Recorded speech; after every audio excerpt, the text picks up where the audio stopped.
And you're watching ZTV on the Higher Learning Network. Yeah,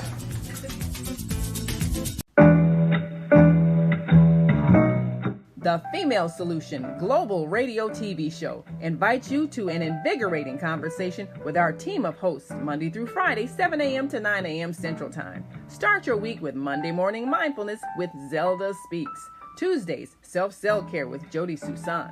Wednesdays, Repairing Broken Families with Naima Latif and co-host Kareem Hamid.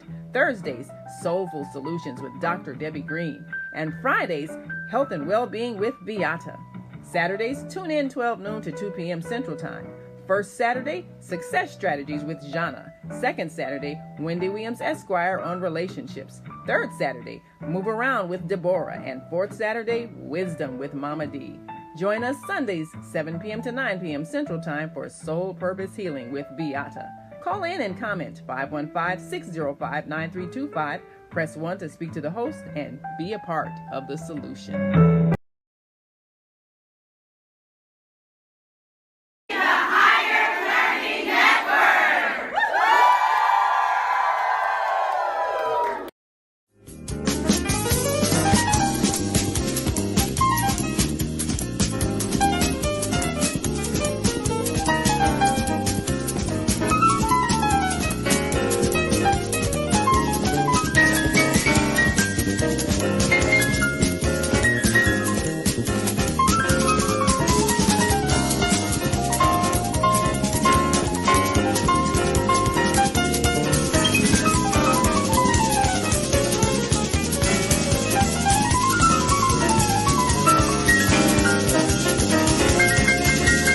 Are you stressed out?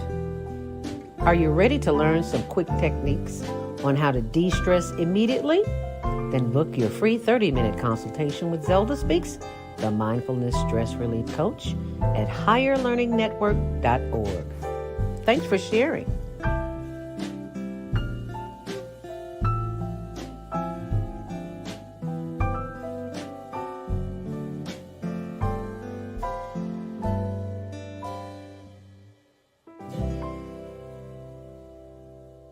Are you stressed out?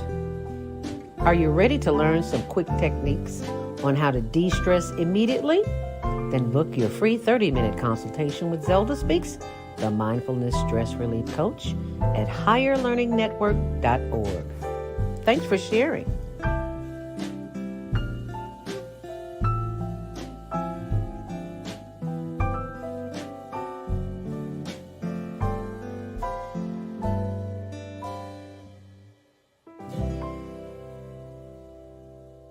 Are you stressed out? Are you ready to learn some quick techniques on how to de-stress immediately? Then book your free 30-minute consultation with Zelda Speaks, the Mindfulness Stress Relief Coach, at higherlearningnetwork.org. Thanks for sharing.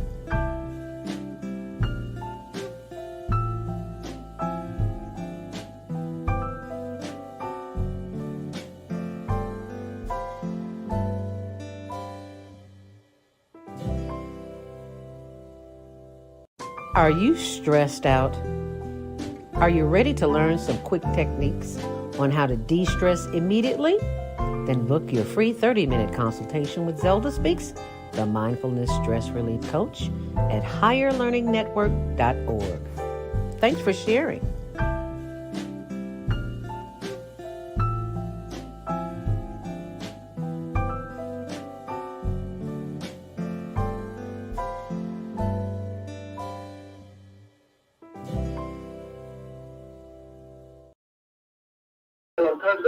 Stay empowered. Stay tuned to the next session of Mindfulness on Higher Learning with Zelda Speaks. And make it a mindful day. And thanks for listening.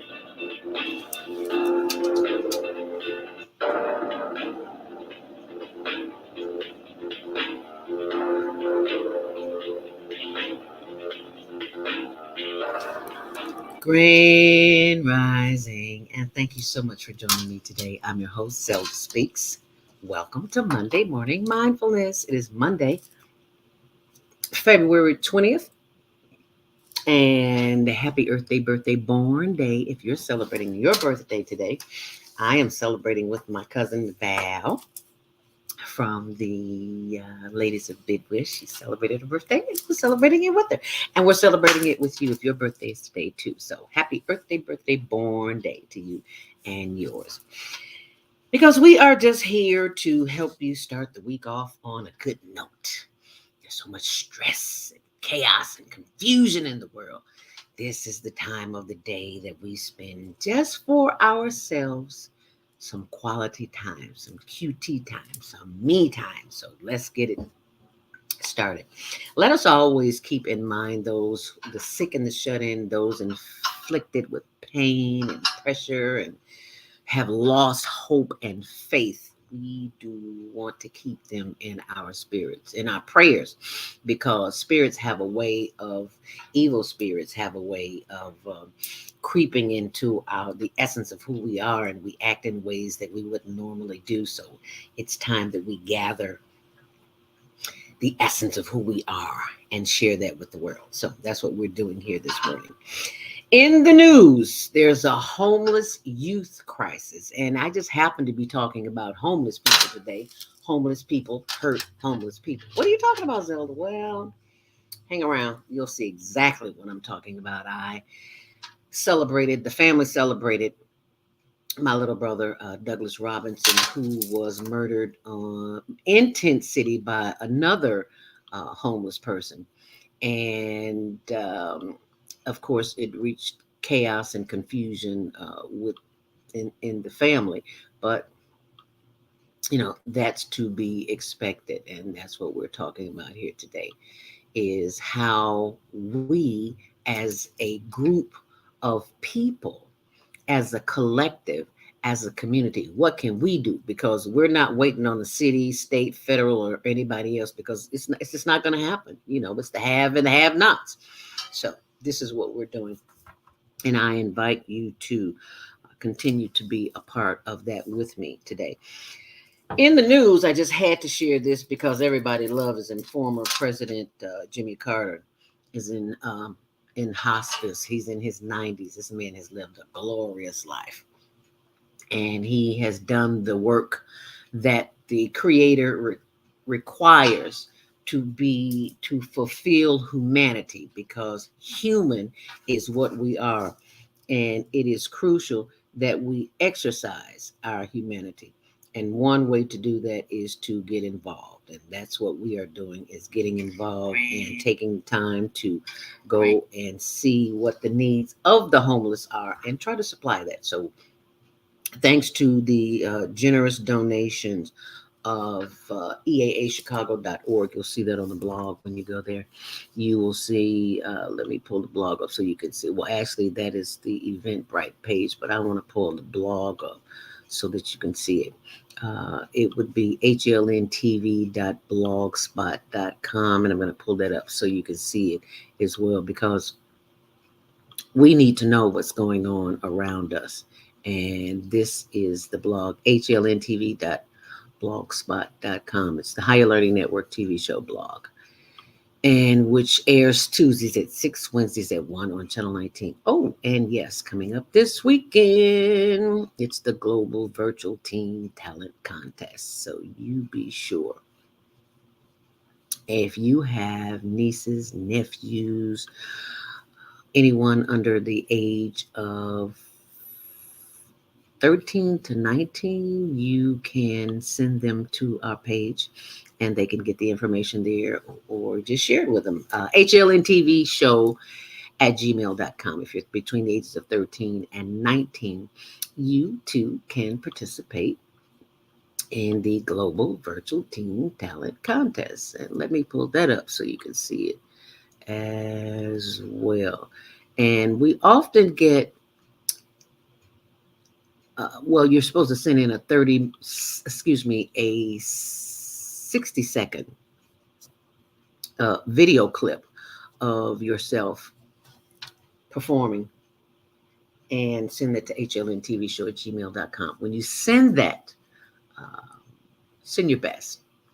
And for parents and grandparents and aunts and uncles who are watching, that's where you send them to, right there. Okay? Alrighty, so I just wanted to share that with you. And if you're listening online, you'd like to join the conversation, 515-605-9325. We'll take calls after the 7:30 hour. And if you're watching online on any of our channels, Higher Learning TV Show and Facebook.com, Higher Learning TV Show. Be sure and check it out and share this page. And if you're with us right now, so type in what city you're watching from, or what country, I should say, because this is global now. So we have to keep that in mind. And if you are headed out and about this morning, you will know that it is crazy Monday morning mindfulness, and there's always some traffic. And traffic is sponsored by Karen Kelly of iText.com as we go to traffic.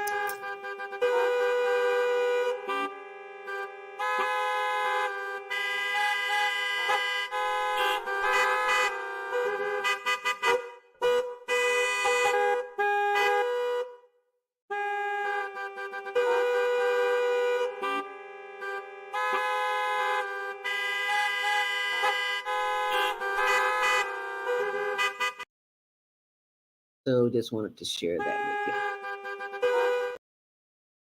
you. And CTA only on Metro. As we take a look at the Kennedy inbound, it is 27 minutes in, 18 out. On the Edens, it's 25 minutes in and 19 out. On the Eisenhower, that's another story. It's always a hot mess on the Eisenhower. 28 minutes inbound and 21 on the reverse. On the Stevenson, no reported delays, 17 in and 15 out. On the Dan Ryan, your usual delays from 35th to downtown. It is 13 minutes in, 11 out. The same on Bishop Ford, and that crash has been cleared up at 111th Street. Thank God for that. 16 in, 11 out. And Jean-Baptiste Port du Sable is 12 minutes in and 11 minutes out. And that's your traffic and weather, sponsored by Karen Kelly of iText.com. So if you go to chicago.itext.com, if you want to go to anywhere in the world, literally anywhere in the world, I just got updates this morning to go to Hawaii and Cancun, Mexico. I'm waiting on the trip to Africa. That's the one I'm waiting on. And so I can share that with you. I'd love to go there. Oh, speaking of Africa, oh my goodness. If you did not go to Africa, if you did not attend the Africa to America, or America to Africa, it was by one of our former cameramen at Higher Learning Network. Amadilo Kazan. If you go to my, go to my Instagram page, you'll see it. Zelda Speaks to You, or Zelda Speaks to Me, the number 2 and you, or Zelda Speaks, the number 2 and me. So I've got 2 of them. So go check them out.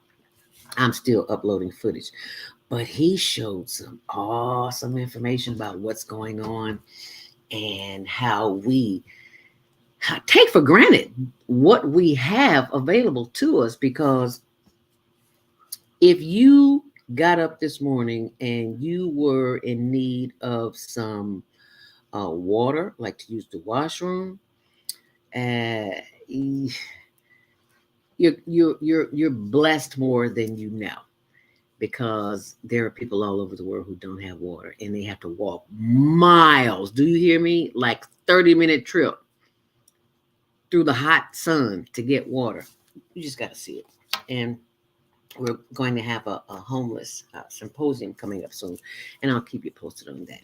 So just remember, if you're an entrepreneur or business owner in charge of your services or your products that you serve, that you sell, that you offer the public, you can go to this website, chicago.itext.com, and sign up, and you get $100 bonus to go shopping immediately. Who does that? Only on iText. And you got to use the promo code ZELDA, ZELDA. And why do I say that, Zelda?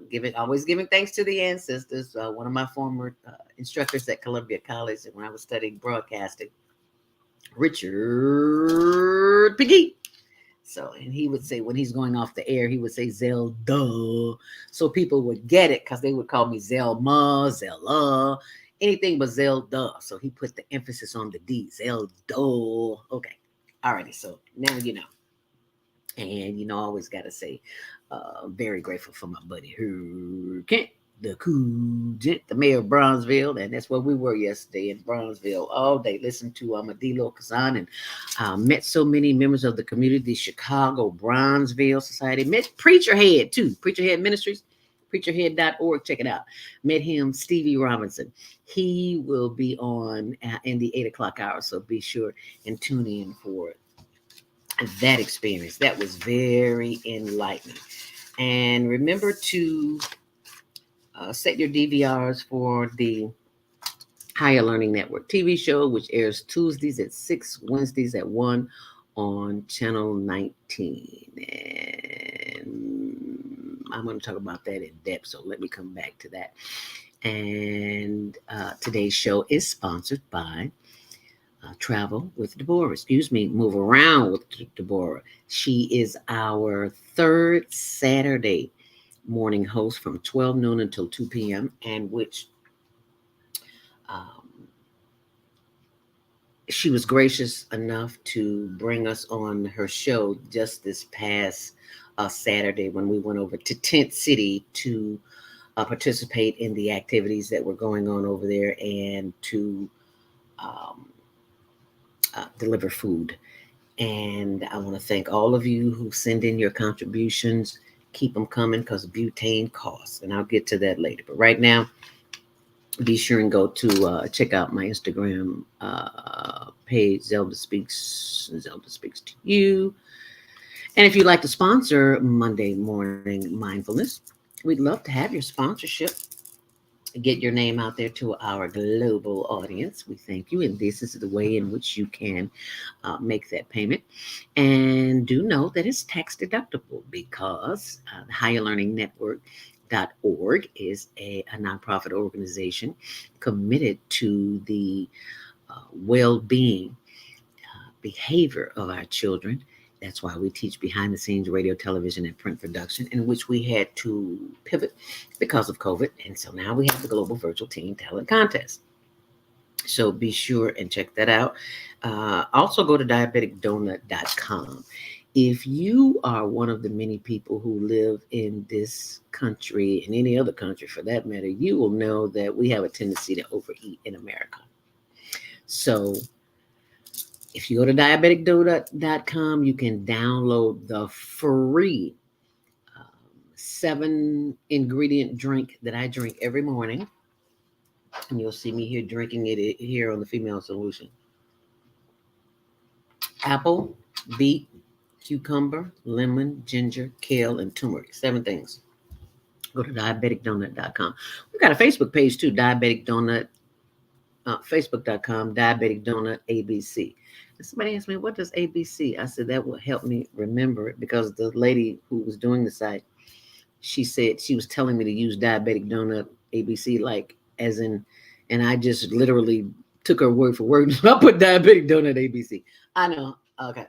Anyway, go there and sign up. Oh, and subscribe while you're on our YouTube page, Higher Learning TV Show, and our Facebook page, Higher Learning TV Show. And it is now time for your Monday morning mindfulness scripture and the word of the day. Be sure and check out my blog. Updates on hlntv.blogspot.com. And you know what that means? It is time for your Monday morning mindfulness with Mike House. And we will be sharing the word of the day. And it looks like it just disappeared. No, it didn't. It's in here somewhere. You know how you always mean to clean out your phone? Yeah, I'm still working on that. So you all have to forgive me on that one. It's just, this lady told me she had over 4,000 pictures. Another lady, she had over 6,000 pictures. I'm like, oh my God, how? Well, okay. I understand because I just deleted a couple of hundred off of mine yesterday. And you got to make room for more. So today I'm going to read to you from My Belief is in the Power. My belief is powerful. In St. Matthew's 8:13, Jesus told the centurion to go and let his request be done according to belief. Through his faith and belief, his servant was healed. To believe in something to accept as true, the law and principles of the universe are in your mind. If the mind can conceive it, you can achieve it. Guard your thoughts. Guard your thoughts. I want to focus on that for just a moment because we have a tendency to let other folks get into our head and run amok. That's what happened this weekend. We'll talk more about that later. But guard your thoughts. Just as lack and limitation are states of mind, so are joy, healing, and happiness. Your subconscious mind is thinking all the time. Yes, it is. Waking it to your highest desire. So pray and meditate to control your thoughts. Trust and believe to change your life. I realize that every thought is a prayer, and prayers are answered. I'm aware of speaking words of truth into my life. I am healed when I receive the power of my belief. Thank you, love, in me, through me, as me, around me, and through the Christ within. And so it is. Now faith is the substance of things hoped for, as it was the substance of things which have come to pass, and it is the evidence of things not seen. And that's from Hebrews 11:1. And that's your Monday morning mindful inspiration from Mike House. And if you want to be on the list of his Monday morning mindfulness, well, not Monday morning mindfulness, every day, he sends them out every day, you can text me at 219, let me find that for you that way I don't even have to guess, 219-699-2114, and we will send you, there the information is. Text Monday Morning Mindfulness to 219-699-2114, and I can be sure that you get that information. Okay. And while you are at it, be sure and go to anewbeing.com/February. The month of February is almost over, but it is not too late to get your free download. This is from our sister Maika, who comes on Wednesday. I think it's Wednesday with Naima. And you can get that free calendar and has all the facts about Black history that you need to know and then some, because Miss Maika is a historian herself. And why is my husband standing up here in his underwear looking at me? I don't know. What you looking for there? The ticket right there on the see down below. Yeah. That was strange. Okay. Anyway, I just thought I'd share that with you. It's 7:22, and you know what that means. It's time for your Monday morning mindfulness meditation. This is the time that we spend with ourselves, giving ourselves, as Dr. Maya Angelou would say, before you face the day, to face God. And that's what we are doing. We are facing the spirit within. And we've got a comment here. Soul Purpose Healing. Grand Rising, Sister Queen. Thanks for showing up. Yes, because it was a challenge this morning, but by the grace of God, I made it. And because I knew you were waiting on me, and I thank you, and I appreciate you. And you can't let your audience down. That's just what you just got to do it. So thank you for showing up to remind me, Vieta. If you didn't see the show last night, Soul Purpose Healing, 7 until 9 p.m. Central Standard Time. But you can go back and see it. Go to facebook.com, Soul Purpose Healing, and look for that one, because there's another one, and that's not it. This is Viata here, Viata Robinson, my sister from another mister. Soul Purpose Healing. You see that, you know you're at the right place. All righty. Thank you so very much. As we begin the process this morning, for our Monday morning mindfulness meditation. So are you ready? Are you ready for meditation this morning? All right, well, let's get ready. Matter of fact, stay ready so you don't have to get ready. So what we do when we get ready, y'all? Come on, tell me. Walk with me. We simply breathe in and we simply breathe out. Real simple. Breathe in and breathe out. And when you hear this tone, it's simply to remind your mind to quit floating all over the place for just a moment and just focus on the breath. So what we'll do is just begin the process. Inhaling through our nose, hold it.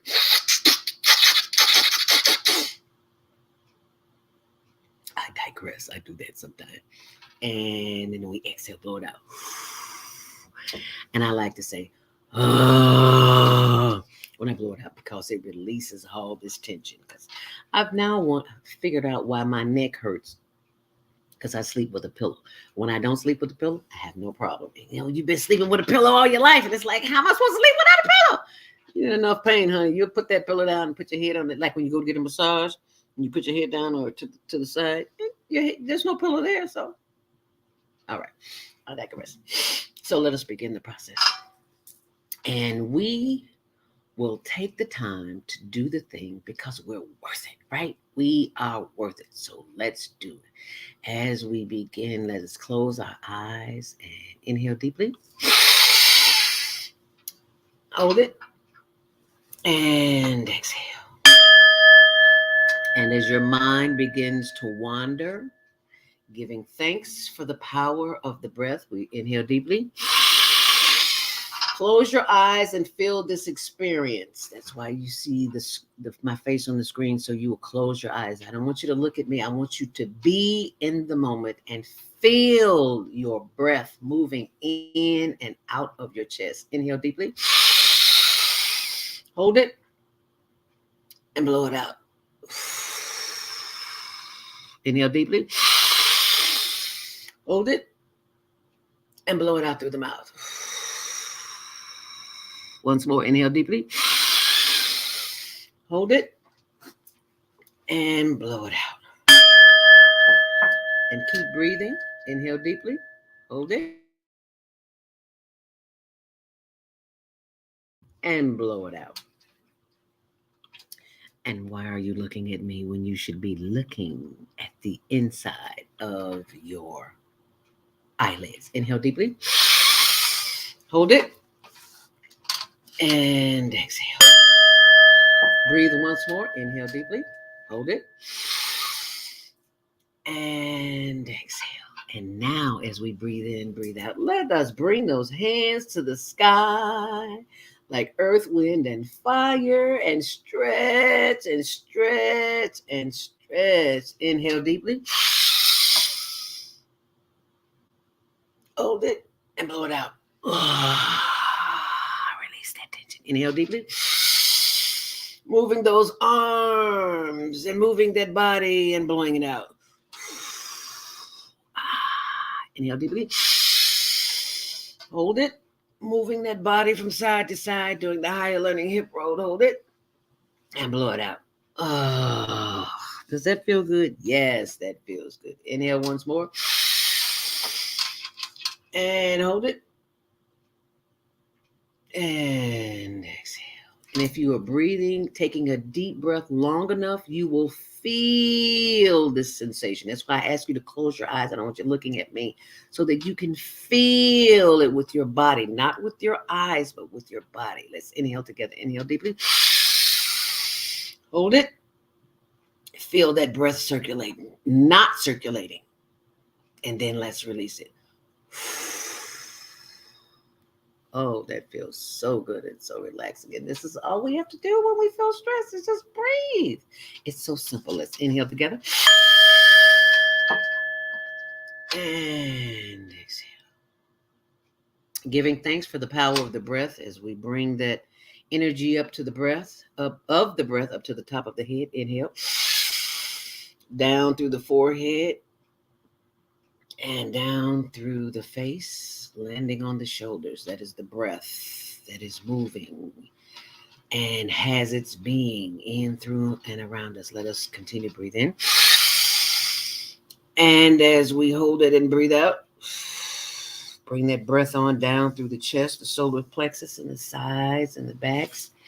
Continued breathing in and breathing out, giving thanks. As that energy from the breath continues to inhale deeply, moving down through the hips and the buttocks and the back and the thighs and the knees. Oh, yes, those glorious knees that keep us mobile. As seniors, we have to remain mobile so that we don't get immobilized, because it is a challenge for many seniors to move. And I don't care. I would like to see you walk, but if you can't walk, you can move in your chair. That's why we do the higher learning hip roll. Inhale deeply. Hold it. And sending love, light, and energy down through the knees and the legs and the ankles and the arches and the heel, and the instep, and the toes. Yes, wiggle those toes as we inhale deeply. Bringing that energy from the toes back up through the feet and the ankles and the arches, and breathing out and breathing back in.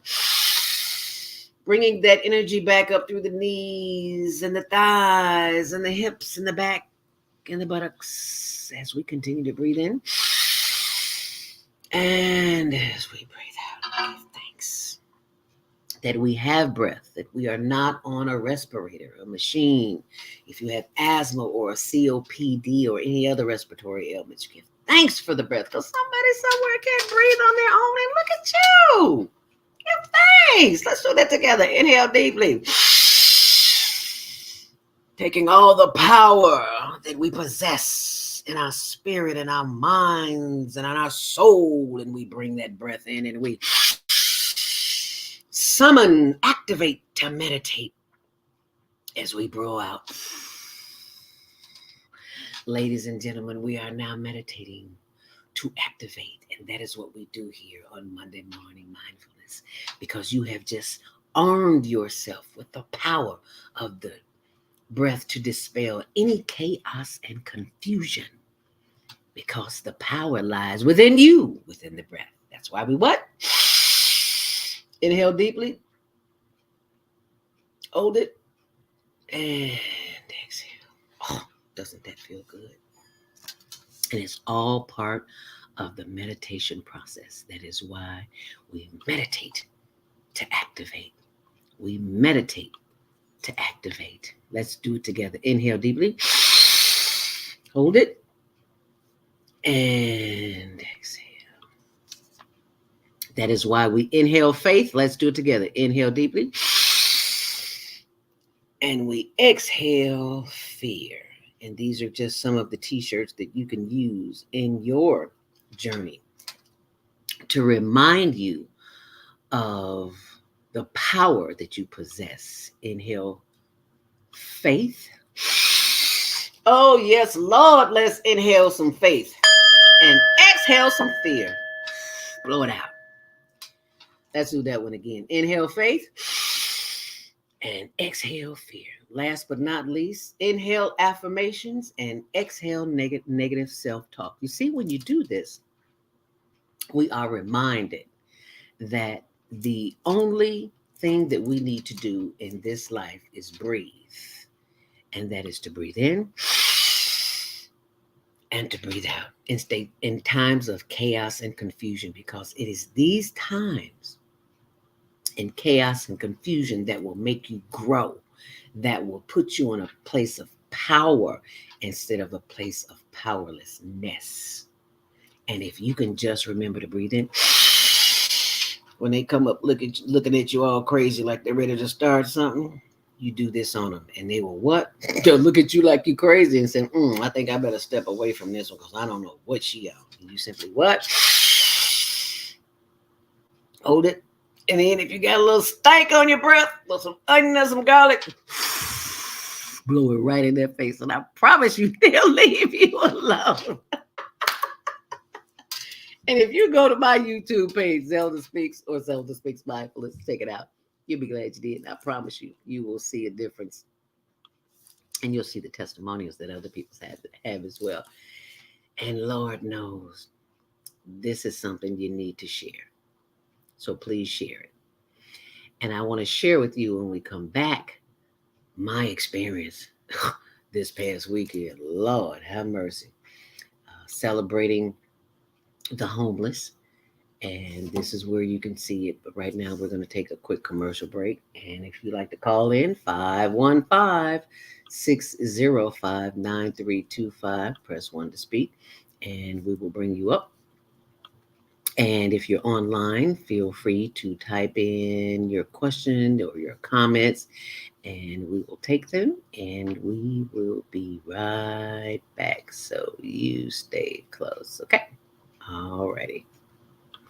Crime in Chicago continues to increase. Community and politicians must come together to make a change. No one person can solve these problems by themselves, but I believe together we can make progress.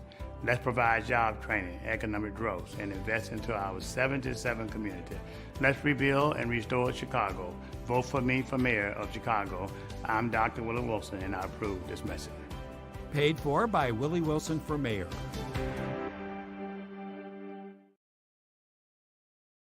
Are you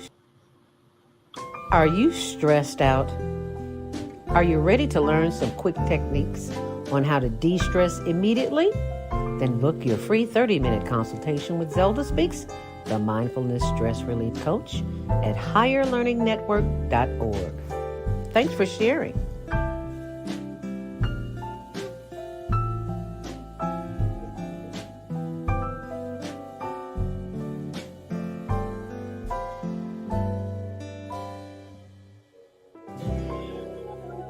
What if you could live to be 120 years old and remain active, healthy, alert, and vibrant?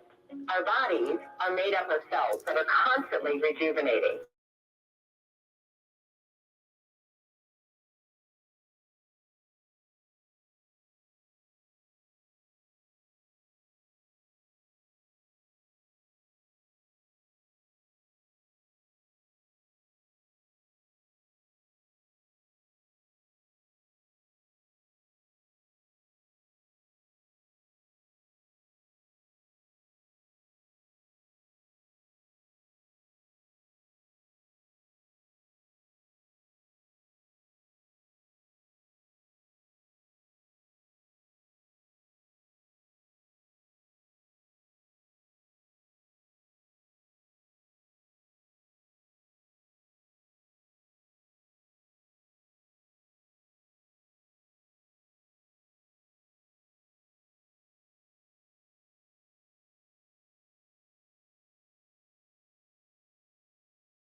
Are you grieving the loss of a loved one? Let us help you restore serenity to your life. At Serenity Family Social Services, we understand that good mental health is a result of emotional well-being. Our goal is to assist you and your family in removing emotional distress and restoring harmony and balance to your lives. We offer individual, couples, and family counseling. I'm Howard Williams, CEO of Serenity Family Social Services. Call us today at 312-315-4820. That's 312-315-4820. Grand Rising, and thank you so much for joining me. I'm your host, Zelda Speaks, the stressologist. Any stress in your life? Well, most of us do. Unfortunately, we don't know what to do with that stress, especially as it relates to worry. I was once a worried about everything, and I finally figured it out with some training. Yeah, I've been certified with the American Society of Training and Development, National Speakers Association, and a host of others. But none of those organizations helped me stop worrying. They just gave me validation for the public to see what credentials I have. So the credentials I have now are from life experience, and I've learned how not to worry. And you can learn how not to worry too, because it is indoctrinated in us to worry. We don't have the answers, so we think the worst is going to happen. Well, I got a solution to that, and that is the Worry Workshop. So I'm going to pull that up for you on my blog. Why do you worry when you don't have to? Go to my blog, zeldaspeaks.wordpress.com, and you can sign up right there and find out how you. And remember, sharing is caring. If you care about yourself and your loved ones, help them see their way out of a mess. Give them the gift. It makes a great birthday gift. It makes a great holiday gift. So instead of running to the store getting something that they really might not need, give them a worry-free life. Give them the gift of a worry-free existence. And thanks for sharing. Make it a great day.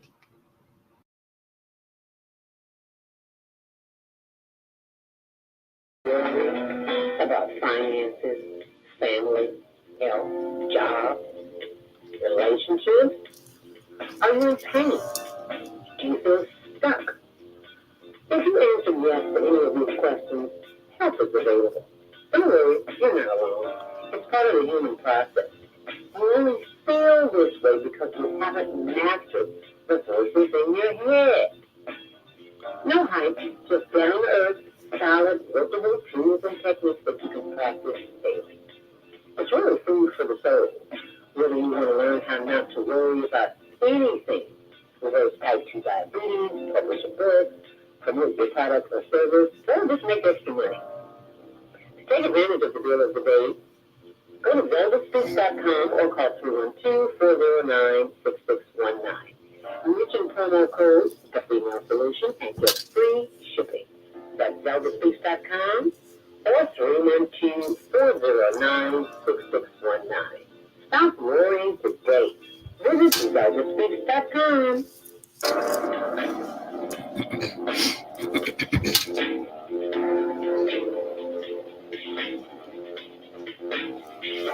Grand Rising, and thank you for joining us back here on The Female Solution. I'm your host of Monday Morning Mindfulness, and before we continue with the show, went to some events this past week, and I got lots of information I will post on my blog, zeldaspeaks.wordpress.com, and on the Higher Learning Network, HLN TV show blog. But let me just tell you very quickly for those who may not get a chance to get to the blog, Get Cleared Chicago is a project that is helping you get, if you have a rap sheet, if you want to get cleared, it's taking place Monday, March 13th from 10 a.m. until 3 p.m., where the first 30 registrants in line by 9:30 will get $10. Wow. And you can get a free City Key ID cards, free haircut, free rap sheet, attendees only, a free CPD rap sheet, and drug testing. And you can pre-register by going online or calling 312-834-9758, and that's J Minor all. And you can also email me at the rapping noop, N-U-P-E, the rapping noop01 at AOL.com. And you can also go to getclearedtoday.org. Also, if you have a criminal record, this is going on Friday, February 23rd. That's this Friday at 10 a.m. to 4 p.m., 7401 South Cottage Grove. If you have a criminal record, it is called Project Hired. If you've got a record, you know that getting a job is next to impossible.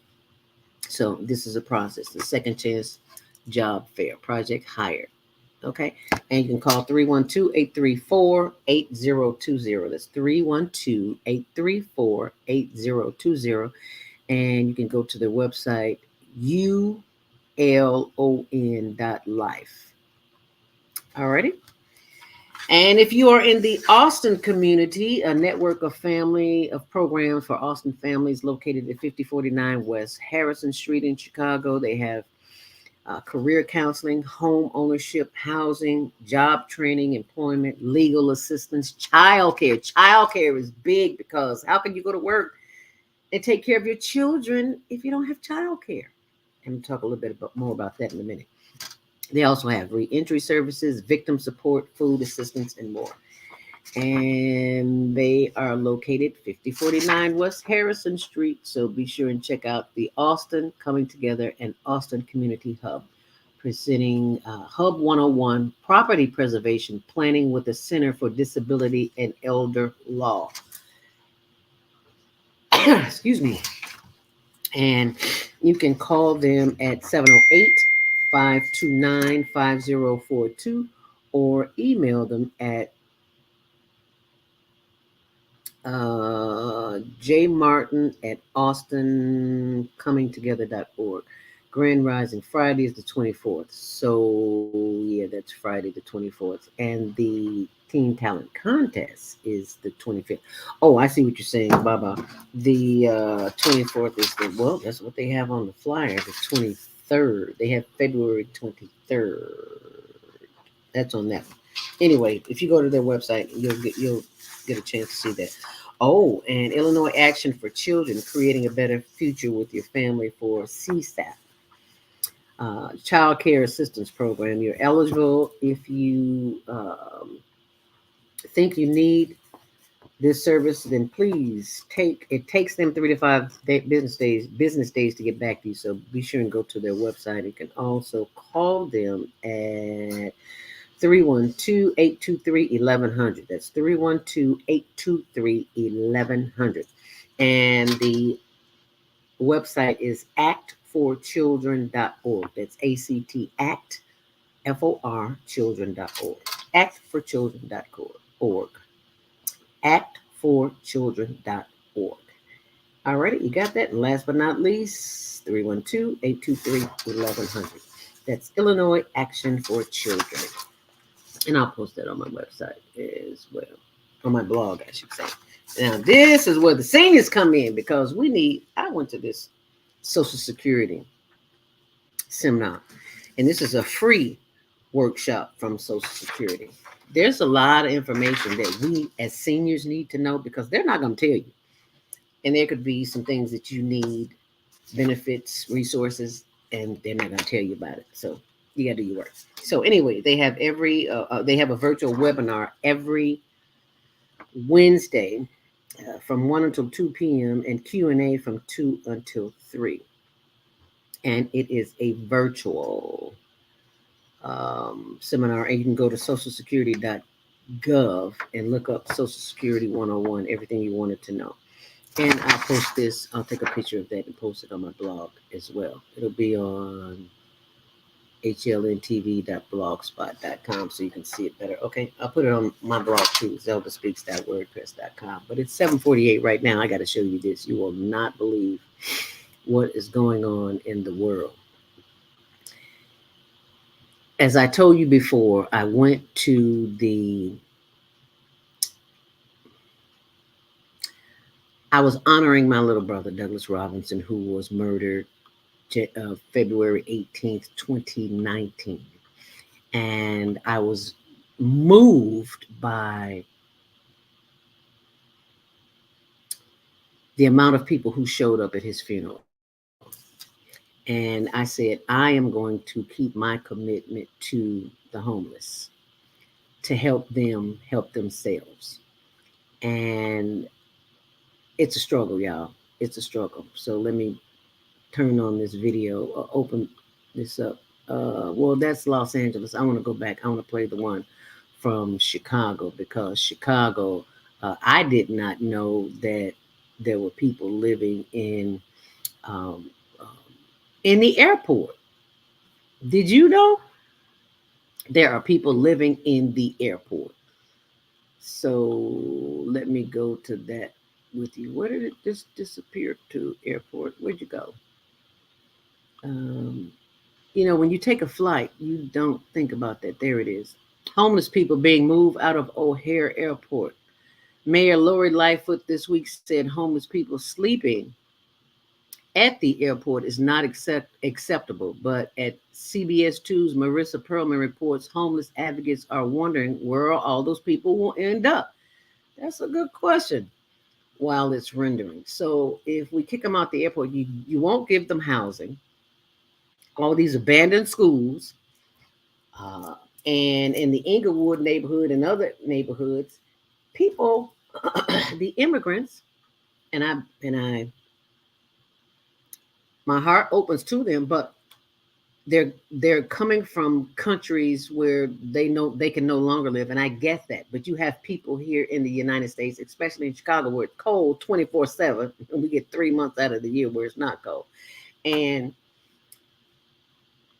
where are these people supposed to go? And when you see them on the street, and then it's heartbreaking. That's all I got to say. It's heartbreaking. So the question is, where will they go? And then here, Los Angeles is offering the homeless motel rooms, but with some tricky conditions. Wow, how sad is that? And that's on CNN. You know, you think you have something going on, and then you find out you really don't. So let's see what they have to say here. Let me make this a little bit bigger for you. There you go. Can you see that? And this is about the one in Los Angeles. So I'm going to let that play, and be sure and share this with somebody. And why can't we hear? Why can't I hear this, y'all? I got my audio. I got the audio. Why can't we hear? Okay, did they just mute it so we couldn't hear? Oh, duh. There we go. Sorry about that, y'all. For the housed who live amongst it. I'm cared. Okay. Nearly 30,000 people live on the streets of Los Angeles, more than any other city in America. Among them, Halima Fielding. I've been raped a couple of times out here. I've had a gun pointed to me. I've had a knife pointed to me. I've been vandalized. This is bad for the unhoused and for the housed who live amongst it. I'm a caretaker for my mom, and we were locked inside. LA's new mayor, Karen Bass, day one on the job, declared this a state of emergency. She has a plan. Tear down the tents, move the people into motels for an indefinite stay, provide them services, and eventually permanent housing. Within 2 weeks of Bass taking office, these notorious Venice streets were cleared. Before, after. Much safer today. Much safer. I was thrilled. The fact that these, encampment sweeps started so soon after you took office makes me concerned that, perhaps the back end and the actual permanent housing hasn't quite been thought through. So you're getting people off the street because it looks good. But you know what, though? I'm going to tell you something. I'm not going to leave people on the street while we're building. Okay. We have got to get people die on these streets. It psychologically damages you. How long were you on the streets? I've never really had my own place. Now Noah has a motel room after decades in prisons and on the streets. Do you have any kind of time frame as to when you might move in some place permanent? It should be soon. I'm waiting on documentation. A guy was supposed to bring back my actual ID. It's a complicated process. Robert and Ayana Lyons were also moved from a Venice sidewalk into a motel. You talk to people on the streets, and they would walk over, look at us like you were nothing. You're dehumanizing. Yeah. You are less than. The way we treat her, I can handle it treating me. You know what I mean? I can brush it off real easy. But to watch them treat her bad would make me horrible. So then I started adapting to my environment with that resentment in my heart. Yeah. Then it turns me into somebody I don't want to be. There is a quid pro quo. To get a motel room, you must let the city destroy your tent. When do you think you might actually get somewhere permanent to live? I don't know. That to me, it's a scary thing to think about. Why is it scary? No tent. Sorry? No tent. The point is, you're not going to need a tent. But I think that some people feel scared giving up what is their only safety net. I absolutely understand that. We'll have to examine that. There's another condition. You can only take a couple of bags of possessions with you to the motel. So I can't swing with socks? Everything else is trash. Some are getting moved 12 miles across town. Some are getting moved into motels that don't have blankets, don't have towels. Oh, I'm glad you mentioned that. Again, all of this, you're watching something being born, okay? So I want to now say to Angelenos, let's help these people. Instead of giving them blankets so that they're warm on the street, give them blankets and towels and hygiene things while they move into the motels. Halima Fielding didn't live in a tent. The first night I was in a tent, a gang member sliced it with a knife, and I said, okay, I can't live like this. And so I created this over here. It's warm in here. It's warm because of the tarp. And now she's very happy to give it up. You will be glad to get into that motel. Yeah, heat, walls, a door, shower. Fielding is as optimistic and determined as the mayor to make this work. Good luck. Thank you. She gets a motel room, and the locals get their bike path back. The problems, though, are so chronic for many of the chronic people who have been on the streets for so long. I mean, they're dealing also with, substance issues, alcohol issues, mental health issues. Are those services provided to them at the hotels or the motels, regardless of whether they're still using or not? Anderson, that is the plan. But as Karen Bass said, this is a plan in motion. They are figuring it out, parts of it, as they go. And listen, plenty people have tried and failed to do this in the past. Karen Bass says that she's going to succeed because she knows people, so she can stop all the bickering and buck passing between government agencies, get a unified approach. And also, she says that in some ways, LA has become its own worst enemy. There's so many hoops, there's so much red tape to build affordable housing. But she says with that emergency declaration, she can cut through all of that. She is determined. She said that she didn't run for Congress because she wanted to come back here and get this done. She told me on her priority list, homelessness is 1, 2, and 3. If she succeeds, she will win an exalted place in the history of this city. And pretty much everyone wants her to succeed, but people are questioning whether she really can. And, when I was peppering her with my kind of pessimistic questions, she said, don't be so negative. We can do this. Her plan, Anderson, in the first year, she says, get 17,000 people off the streets. And she told me that she's going to get the first batch of people actually into permanent housing within a couple of weeks.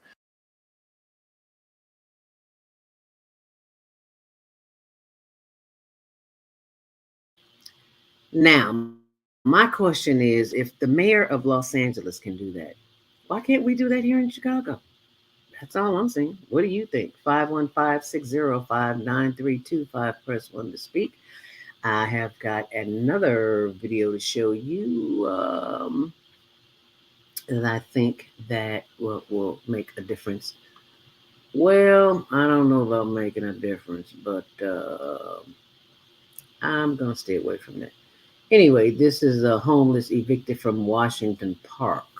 There is just so much eviction going on. It's like, where are people supposed to stay? There is no excuse because America, one of the richest countries in the world. Why do we have homelessness? It should not be that way. If we can send a man to the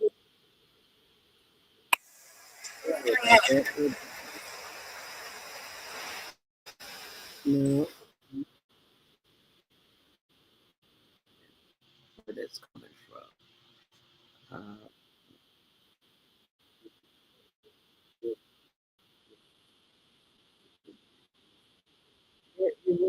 Is it? Is it?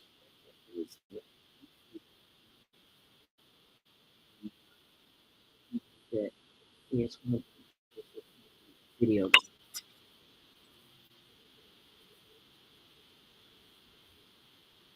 I think I just saw that.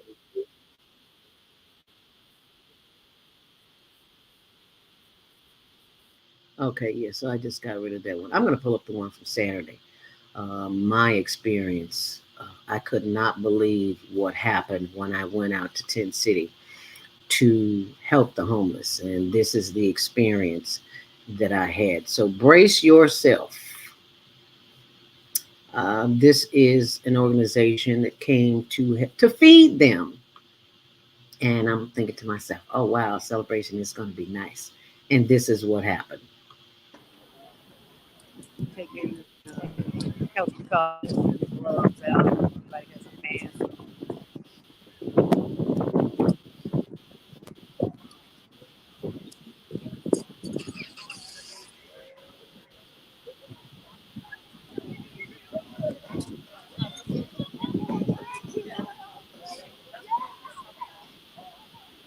So as you can see, they're gathered there, got the gloves and the mask on, and they're about to start.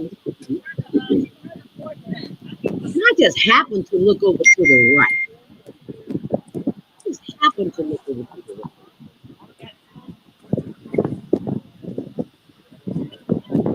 Oh, he ain't throwing that food in the garbage. Excuse me? Is this the food I just brought out here? Yeah, that's good. I can use that. Why are you throwing this food in the garbage? As long as you use it. We will, they will, the church. That's wrong. You don't have any right to take the food that we brought and put it in the garbage. Oh, y'all just brought that? We just brought this food out here. What is wrong with this man? Oh, it was a mistake. It was a mistake. That ain't no mistake. He saw us put it over there. Oh, I didn't see shit, bitch. And I don't fucking appreciate it. Serious? I'm so serious. I'm not going. My husband will talk. I'm not going to even tell you I'm what he just just trying to said. clean up. I didn't know you put this out here, but I can tell you. Well, you need to take it out of here and put it back up there. I know. It is not up to you to decide to throw the food out. You are wrong for that. That's crazy stuff that costs money. You said shut up? Yeah. Don't talk. Don't even talk to him. Don't even go there. Food costs money, and you throwing this food out. There's no most of it away. There's no Well, I'm taking it out. I can't believe this man. Who the hell? Man. He just said Who the hell? Yeah, he did. You lucky my husband ain't here because he'd be on the ground. Oh my goodness. Who gives you the right? What is your problem? And they call you a word like that? Yeah, he called me a bitch. He lucky my husband wasn't here. Oh, he a lucky. Oh my goodness. Yeah, he's wrong for that. That is so foul. He is I didn't wrong even for say that. I know. He's all kind of wrong. I'm glad you feel me. I'm glad you got that on tape. Yes, I do have The it on police tape. should be worried about that idiot. Yeah, because he's a bit much. Who knows what he doing his when people ain't around? Wow. He just heard a church woman to F you and called you a name. Thank you. This is fresh fruit. Don't say nobody's not going to eat this because they're I going to didn't eat want to it. take the milk and start drinking it because I was sick for somebody else. It's the day of Sister Gary. What is it all day? And I'm not supposed to 70% away. These people don't eat it. And the rats get it. Rats are That's no big excuse. too. Thank you. It's no excuse. That's just you can go back and see that on our Instagram page, instagram.com, hln.homeless.project. And it just threw me for a loop, but it was a very powerful lesson for me because I learned the lessons and patience immediately. I didn't say what I wanted to say. I was like, Zelda, I'm like a Dale Givens. You got to be a lady with this. But he sure tested me. But I was able to recognize after I calmed down a little bit. See, that's why I do those breathing exercises. That ain't for you. That's for me to calm me down. Because ego sitting on my shoulder said, go get Tony so Tony can put him in some handcuffs and take him on out. And I was like, no, he got enough problems. That's not the issue. I recognize that this man has mental health issues. He has mental illness because when we first got there, he was walking up and down the street cursing. And I'm thinking to myself, I've never seen him before. Where did he come from? And then it dawned on me, a person who is exhibiting behavior like that. I've had some crisis training 20 years ago and maybe about a year ago. And it's like, I need to keep my skills updated. I'm not a clinician. I'm not a practitioner, but I do have God's wit and I got common sense. And I know that when a person is acting irregular, if that's a word, there's something going on up there and it's not what you think. So I just had to share that with you. When we come back, we'll be taking, I'll show you some more video and we'll be taking more calls. 515-605-9325. Press 1 to speak and we'll be right back. So stay close and share this video. We all say we would like to be wealthy, but wealth isn't determined by how much money you have. Wealth is determined by your power to define what money is. The dictionary defines money as something used as a way to pay for goods and services and to pay people for their work. So how would you like to have access to an unlimited source of money? Money that is not taxed by the government. Money that increases as you share the opportunity with others. Money that you can use to pay for goods and services and pay people for their work. I'm talking about Bitcoin. It's the future of independent wealth building. Bitcoin is the new money that you control. Get started building your wealth. Call 312-849-3456. That's 312-849-3456. Are you constantly arguing with your spouse? Are your children with the living and acting out? Is someone in your family abusing drugs? Have you been the victim of domestic violence? Are you grieving over the loss of a loved one? Let us help you restore serenity to your life. At Serenity Family Social Services, we understand that good mental health is a result of emotional well-being. Our goal is to assist you and your family in removing emotional distress and restoring harmony and balance to your lives. We offer individual, couples, and family counseling. I'm Howard Williams, CEO of Serenity Family Social Services. Call today with 312-315-4820. That's 312-315-4820. Alrighty, hold on. Oh man, I sent the Monday Sun bill today. This sunlight is really expensive, especially during the season. I'll probably have to work overtime to pay it. Hold on, Well, Pastor. you better pay it on time. We don't want the sun to go out and we're sitting up here all day in the dark. Wouldn't it be terrible if God charged us for sunlight? Well, thank God, the light and heat.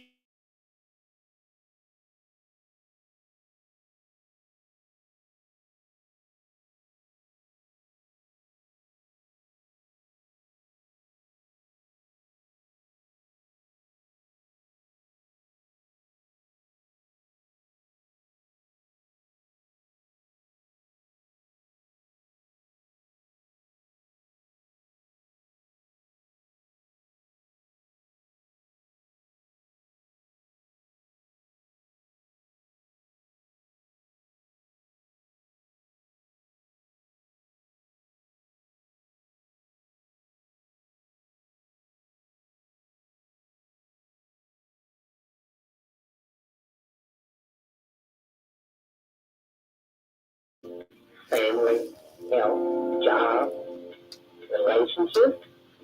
Are you in pain? Do you feel stuck? If you answer yes to any of these questions, help is available. Don't worry, you're not alone. It's part of the human process. You only feel this way because you haven't mastered the voices in your head. No hype, just down-to-earth, solid, workable tools and techniques that you can practice daily. It's really food for the soul. Whether you want to learn how not to worry about anything, reverse type 2 diabetes, publish a book, promote your product or service, or just make extra money.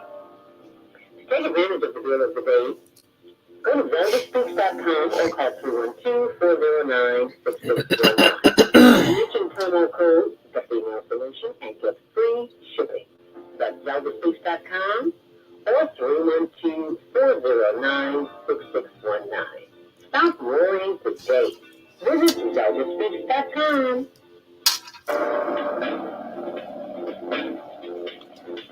Is Monday morning a struggle to get out of bed into the swing of things? Well, don't worry, you are not alone because I am being joined this morning by someone who never goes to bed. I think she sleeps standing up. It is our executive producer, Naima Latif. You must have been looking in my keyhole. You saw me sleeping last night, standing up. I believe it. I was like, this girl don't sleep at all. And I hate to say it, but I think I'm following in your footsteps. Like, I would like to sleep a little bit more, but I heard somebody say the other day, you sleep when you die. Yeah. I will go and do something. Not ready for my final resting place yet.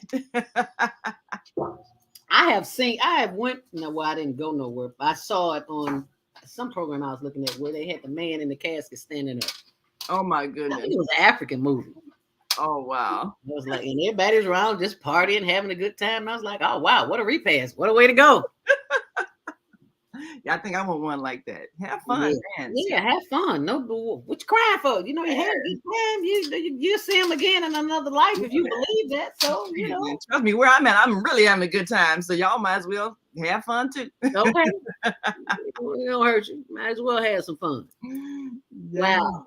So did you get a chance to see a part of that video? Oh yeah, I saw it. I saw it live. You know, Deborah and I, of course, were watching that drama unfold, and you know, we were trying to figure out, now, what would somebody be thinking where they would throw away food in the garbage? And there you have all these homeless people obviously needing food, and we just kind of concluded, okay, he's got to have some kind of mental illness, because you know, that's not rational thinking at all. At all. And it didn't dawn on me until I calmed down, because then he walks away. I just want people to see that. So yeah, you can go back and see it. It's on our Facebook page, Higher Learning TV Show.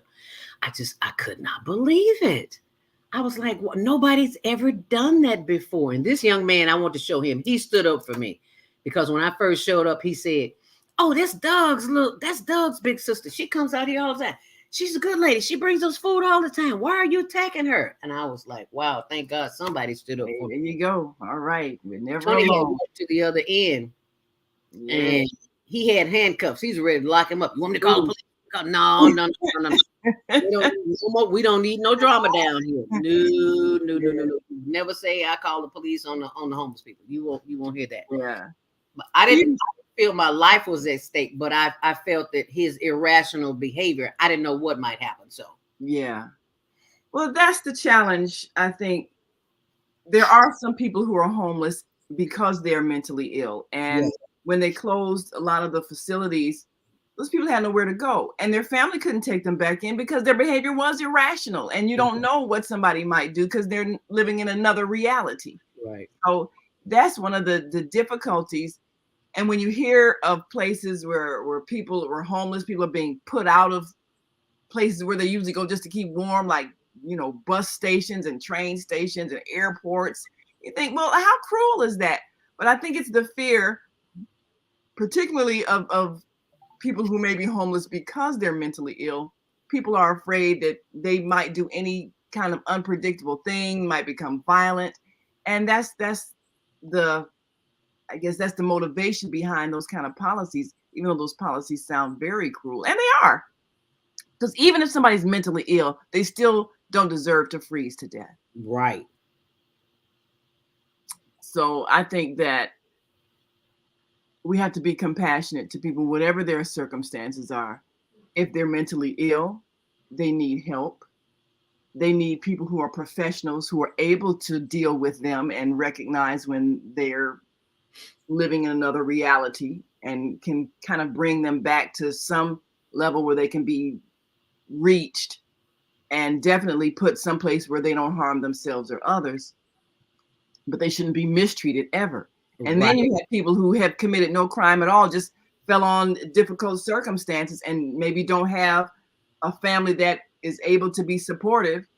I've seen a lot of women and children out homeless, some fleeing domestic violence. So all kinds of reasons are why people end up living on the street. We should never judge them. Never decide, well, I'm not giving you money, you might go and buy drugs. Well, you know what? Maybe you do, but maybe that might be what keeps you through the day. I can't judge how you choose to survive. If I'm going to help you as another human being, I need to just help and not decide what kind of help you can get. I mean, I would definitely prefer to, you know, buy a person a meal if they say they're hungry rather than just give them money. If that's, you know, what your concern is, okay, they look like they might be on crack. I'd rather feed their stomach than their crack habit. But, you know, if either we're judging. Yeah, we're judging. You know, we should not be judging because you don't know what caused a person to get to the situation they're in. You don't know the backstory of what they've had to go through. You don't know what happened to them. You don't know what you would do if you had experienced the same things they experienced. You just don't know. So just be a human being and be compassionate and just give. And if you don't have anything to give, at least give a smile and a good word of encouragement. Do not insult people because they're homeless. And I don't know why people feel compelled to do that. You need to get out here and beg and get a job. Why do you feel compelled to denigrate someone who's down? Why do you feel compelled to kick somebody that's already down? You gotta look at yourself. What's in me? What meanness is in me that would make me say that to somebody? Well, I work hard for my money. Yeah. And you don't know what they may have worked hard for their money and didn't get paid their money. You don't know what their circumstances is. Right. So do not judge. I think that's our biggest thing, is believing we have a right to judge people who don't have things. And you don't. Yeah. You don't. And the reason why they don't have things because we won't share what we have. So it's not them that's in the wrong, it's us. They wouldn't be suffering if we were generous and stuff. Well, you didn't. Well, I worked hard for mine. I ain't just giving my money away. Really? You're just a channel. You are simply a channel. Yes. Yesterday, I went to Africa to America, Armadillo. You remember Armadillo? Yes. Yesterday, Chicago Historical Society. And before I left, someone came and purchased something for me. And the money that they gave me, I gave it right to them because it's for a water project in Zimbabwe. Yeah. And Pastor Stevie Robinson from Preacher Head Ministries, he'll be calling in at 8:30 after the 8:30 break. Wonderful. And sharing that information. But my point is, I was just a vehicle for that money that came through me. Somebody gave it to me. I thought I was going to use it for something else, and I wind up giving it to that. So we are just a vehicle for that. We are. And the resources and the gifts that come through us. Yeah. It didn't come to stay. Everything is temporary. Right. It's to circulate. So if you hold on to it, then that's like blood in your body staying in one limb of your body. What if all the blood gathered in your arm and never moved anywhere else? Eventually, you know what? Your arm would become useless, and so would the rest of your body. Right. So not circulating money makes it useless. It's supposed to move things. It's supposed to help things. It's supposed to energize things. If you just hold it, then it has no value. Stagnant. None. It's not any good. It's like, why? Yeah. What's the purpose? Our sister of the microphone, Deborah Smith, move around with Deborah every third Sunday, says, Grand Rising, my sisters. And she also says that he said this food draws rats. Well, that might very well be so. But if they come out and get it right away, which they usually do, I don't know where he came from. Right. It's not going to sit there for days. He was on the Roosevelt Road end, and we're on the Taylor end. That's a block away. And he says, I'm the only one that cleans up around here, which is a lie, because I have been there with them when they were cleaning up, and he was nowhere around. I didn't even know who he is. I'm like, okay, so where does this come from? Is he with the city coming here throwing things around? I was like, it's a glitch in his brain somewhere, and we don't know what happened to traumatize him. Yeah, we never know. It's a glitch in his brain, believing, and he in his mind believed that he was doing the right thing by cleaning up what he thought would draw rats. So that's the thing. When somebody's mentally ill, they're living in a reality that's real to them. And that's why it's really challenging not to get angry or violent back at them, because what they're doing makes sense to them. Now, he may have seen rats around there, but it wasn't because you're bringing food to the homeless. It's because, rats go wherever people have thrown trash around. Right. That wasn't trash you were bringing. You were bringing food for people to eat, and they were going to eat it right there. So, Right. But his mind was not operating. No, clearly. it wasn't. It wasn't. And you don't know what kind of phobia he might have for rats. The reason why he kind of flipped out like that. And I know Tony's in the background because he was ready to do some damage to him. He's still fussing. I hope that guy don't come around no more. I tell you, I can't be responsible. I was like, look, I do not want to spend my Saturday trying to bond you out of jail because he swung at you and you swung back. Yeah. And you tried to no more swinging after that, because that would have been the end of it. I do not want to spend my Saturday down at the Chicago Police Department trying to bond you out of jail. I don't want to go through that because this is avoidable. If we stop and take some deep breaths, because I'm talking to myself all the time. Breathe, Zelda. Breathe. And you can hear it in my voice. It's like, who gave you who talked to? And it's like, calm down. I'm talking to myself all the time. Calm down. I was like, because we know how we are. I mean, milk and eggs are. Yeah. No, he does not, because he's living in another realm. Yes. And the world that he lives in is not the world that we live in. So there's going to be some conflict. Yeah, that's what happens. Catch myself, Lord have mercy. It is hard though, and I think that's one of the biggest challenges to overcoming the homeless situation. You have too many people who don't differentiate between somebody who's having a difficult time financially and somebody who's mentally ill from a drug habit or untreated mental illness, and therefore could be dangerous to themselves and others. When you lump everybody together, that's like how they used to lump all the EMH children together. They lumped the ones who had hearing problems, the ones who were sight impaired, the ones who were in a wheelchair, all together with the ones who were possibly mentally challenged, Down syndrome or whatever. And they just lump everybody together, everybody who's different and difficult. We just put you all in the same classroom. And everybody had different needs and different reasons why their learning had to be addressed in a unique way. Right. And you end up in that classroom, and maybe there's nothing wrong with your learning capacity. Maybe you just need a hearing aid or maybe some corrective glasses. Right. But they put you in there with everybody else, and then you're labeled for life like you got a problem and can't think straight. So that's what we do with the homeless population. We lump everybody together. Oh, wait, they homeless. You have all kinds of people, working mothers that lost a job, working fathers that lost a job, people who got divorced, people who are fleeing, domestic violence. You have all kinds of people who just got out of prison, but they served their time, but nobody will give them a job. So, and then, they can't go back to the old neighborhood because they don't want to mingle with the old people that got them in the situation they were in the first place. So they're homeless. And you have all different kind of reasons why people are living on the street. Everybody's not out there mentally ill and on crack. So if we can treat each thing the way it needs to be treated, we can better address the homeless problem. Help the people who have a drug habit get clean, get stable, so they can be mentally focused enough to get housing. Help the people who are unemployed, maybe school dropouts, get some skills so they can get some work, so they can get a job. Help the people who going through domestic violence and got to stay away from who was beating them or whatever.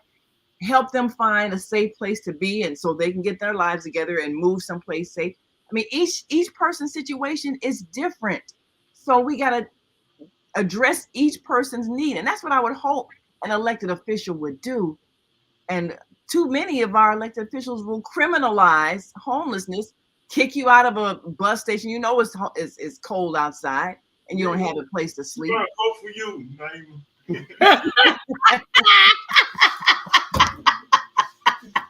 Yeah, right. And do all but if she does, we'll vote for her, right? As long as I'm in the media, I can tell the truth. As soon as I get into politics, I'm gonna have to lie. Yes. So I'm trying to stay honest. Yeah. You hit the nail on the head, sis. Yeah. Keep your sanity and your truth to yourself. Yeah. They don't want to hear. They want to hear what they think we want to hear. Right. But he said that in his mind. Yeah, it was all in his mind. Nobody It else. was in his mind. And that's the thing. When people are not in their right minds, they say things and do things that don't make any sense to other people. So, you have to have a humane policy, even with dealing with those kind of people. And you see them all the time walking down the street, cussing, looking like they fighting people, and you see them go, okay, they're not in this world. Let me cross the street in case, they decide to see me as this person in their mind that they're attacking. So we see that all the time.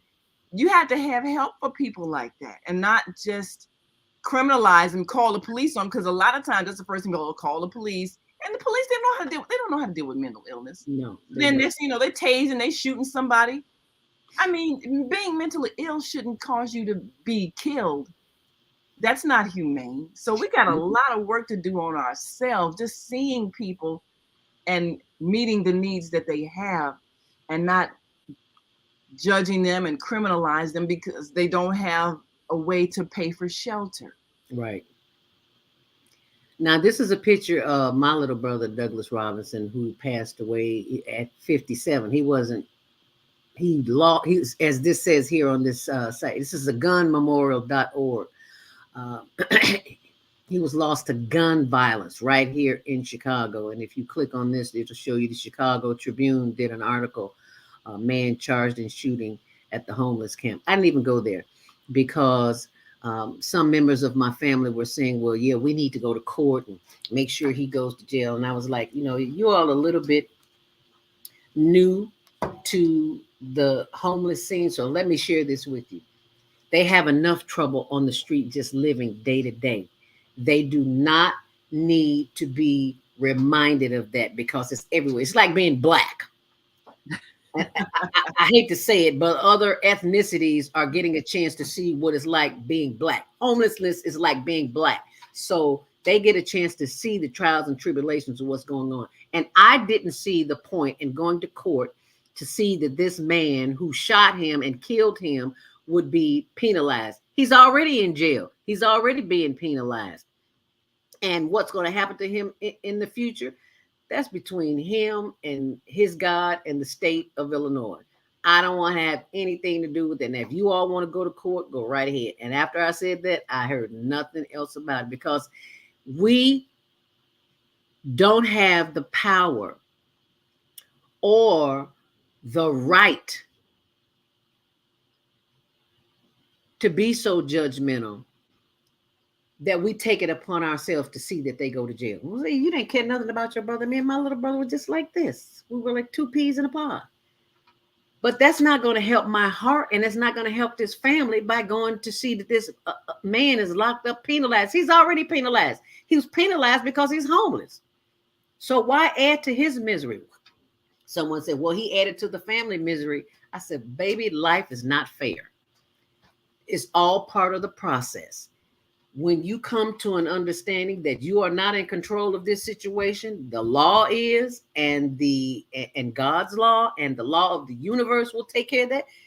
Go on with your life and let Doug rest in peace. And we will celebrate his memory every year and throughout the year, because his birthday is around Memorial Day, and let that be. Why carry larceny and hate and grudging in your heart? Because that only hurts you. That doesn't help you. And as a matter of fact, we know that cancer, one of the elements is anger. Walking around angry, mad at people all the time. And Douglas was so smooth.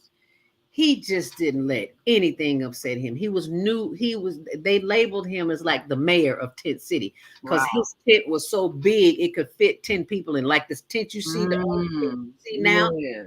His tent was that big, and he had a bed, he had a mattress and a TV in it, a big screen TV, and he let everybody come in, and he had a heater because we went out and got a generator, and he would let everybody come in and they watch the game. And he'd feed them if they were hungry. When they first got there and they didn't even have a tent, this is what he did. That's why they called him the The man. sober I was people. like, you want to get mad at somebody like that? Oh Lord, have mercy. Okay, help me, Lord, because I need some silence up here right now. Because the things that I want to say and do, I can't do and say, because I know that's my ego sitting on my shoulder, telling me how to behave, and that is not conducive to this project. So you need to let that go. So here I go. Inhale, Zelda. Breathe. Let it out and blow it out. In the divine spirit. That's what we do when we breathe in air. Because you connect, you reconnect. You were never disconnected. You reconnect to that divine spirit that guides you and guards you and protects you and sends you in the direction that you need to be, even if you don't want to be there. Yeah. You want to be forgiving, but you can't be forgiving because of what's in your heart. So I get that. So rest in power, my little brother, Douglas Robinson, age 57. So I think he'd be 61 now. He would Wow. be 61. So yeah, he's come a long way. Okay. Deborah Smith says, I applaud you in that thinking. I hope someone hears this and changes their mind. Amen. I hear you too, sister. I hope they do too. Soul Purpose Healing. Thank you, Zelda, for that beautiful analysis of the homeless situation. Yes, thank us, because it was downloaded to me, and I can't take credit for nothing. Yeah. Anything that comes through my mouth, it came through my mind. So sometimes it's a good mind, sometimes it's another mind. We try to channel the higher thoughts, but Yeah. you know, like you say, sometimes your ego is right on your shoulder, whispering in your ear, and yeah, that's what makes us angry and vengeful. Yes. And the Yes. sad thing about our so-called justice system is not a justice system; it's a vengeance system. Yeah, And just us. So, and so when you look at, well, you hurt somebody, so I want to hurt you. That's not helping. Like you say, that doesn't return the person who's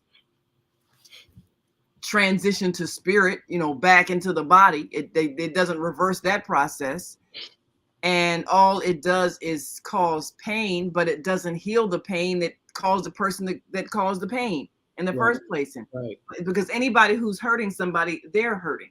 Right. So if you don't address what made them become what they became in order to cause the kind of disruption in other people's lives that they caused, how is that just? Right. So hurt people, and then they go to a place they can be hurt some more. Right. How's that helpful? It's not. It is not at all. So it is 8:31. We've got Minister Stevie Robinson calling in, and I just want to share this with you before we go. Oh, please go to our Facebook page, Higher Learning TV Show, and he is with us. Let us take a quick commercial break, and we will be right back. So stay close, and we'll be back with Pastor Stevie Robinson. Hold on. Hi, I'm Naima Latif, executive producer of the Female Solution Global Radio TV Show. We are a part of the online network of Associated Internet Radio hosts, On Air. On Air empowers you with transformative news and interactive radio TV shows. This is such a wonderful time to be alive and to see our human family coming together as one community as a result of that powerful tool, the internet. We can now talk directly to each other all over the world. There's no need for conflict or misunderstanding. There's no need for violence to solve our differences. We can talk to each other face to face until we reach an agreement. On Air offers a fantastic global guide to communicators from all over the world who are using their internet platform to inspire us to strive to be our best selves in order to become the kind, compassionate, loving people we were all born to be. Once we do that, we'll see planet Earth transformed into a place of peace. Subscribe to the recommended YouTube channels, Facebook pages, and podcasts created by these Voices of Enlightenment. On Air provides daily news briefs and a weekly magazine to keep you abreast of events and opportunities. On Air news affiliates in television, radio, and print share information, insight, and interviews with notable personalities. Go to OnAirEverywhere.com for a daily dose of uplifting news. We're on air everywhere, online all the time.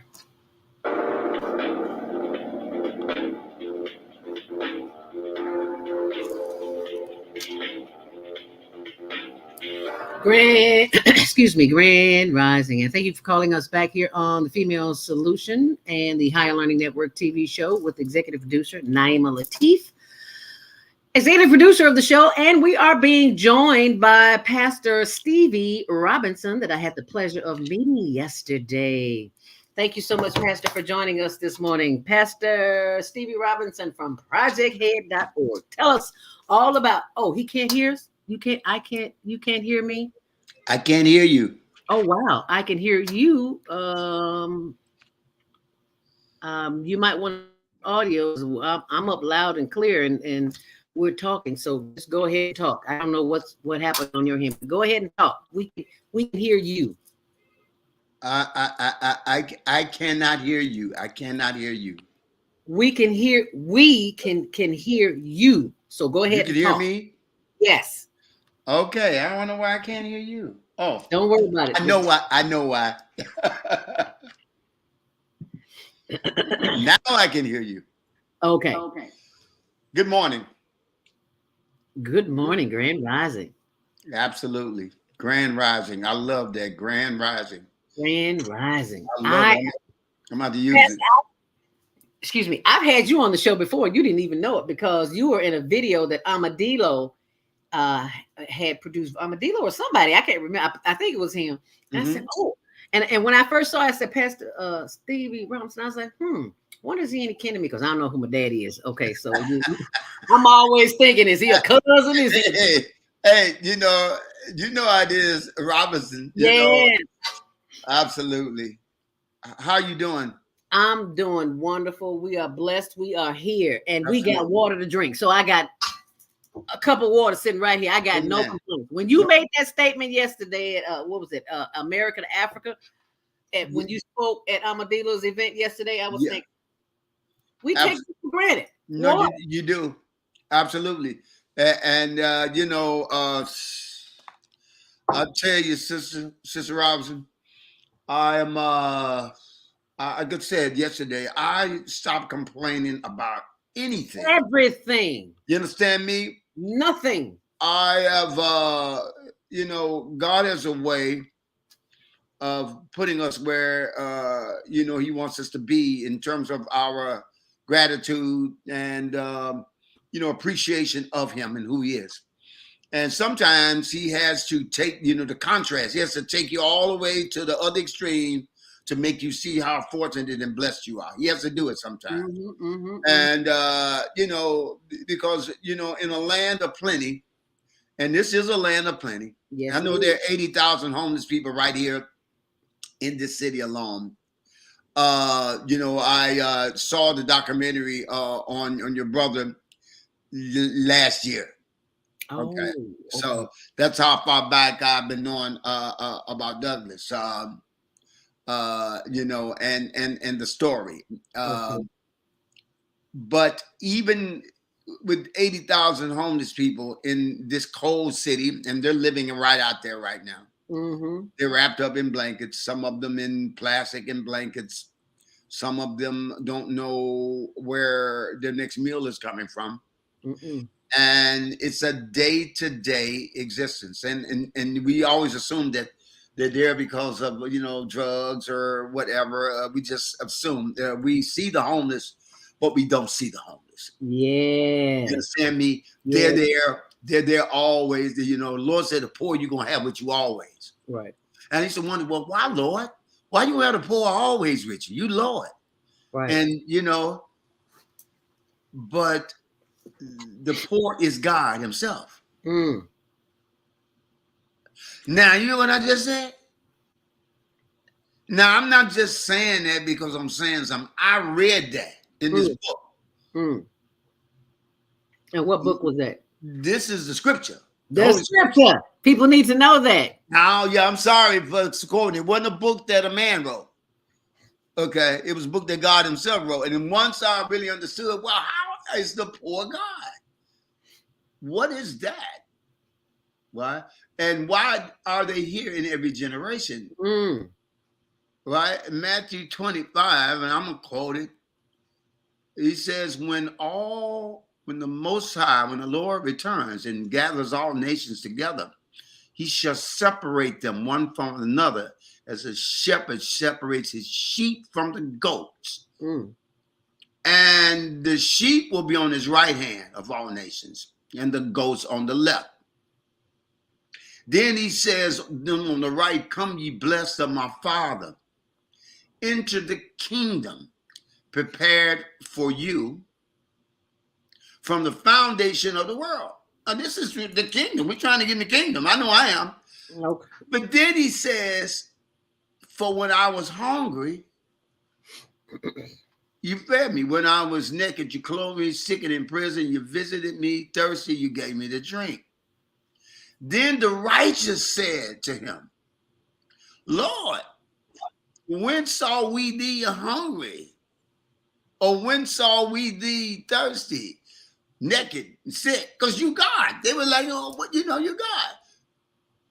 And what it dawned on me is they didn't know that they were given to God.